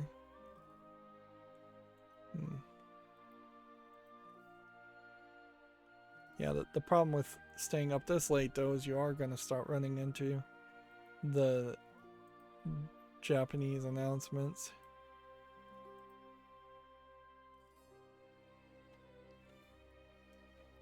It would definitely have been cool if at some point I had found an audience of late nighters, people just who are used to staying up all throughout the night. Like, that probably would be my preferred way of living life too, but it definitely disconnects you from the normals, certainly the 9 to 5 people, a lot, and most places don't have 24-hour stores that are the standard. So you run into, whenever you need to go to a store, whenever you need to get a delivery, whenever you need to call customer service on something, you're having to stay up what would be late for you to deal with people, deal with bankers' hours.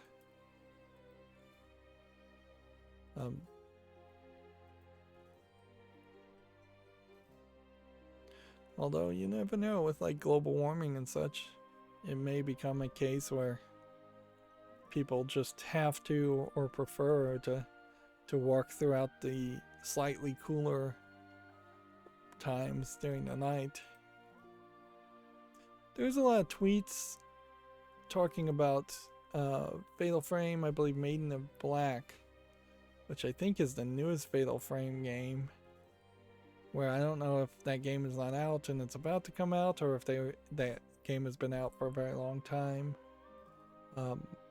and they're just promoting it. It was tweets from the creator of the game, basically, the developer or the publisher.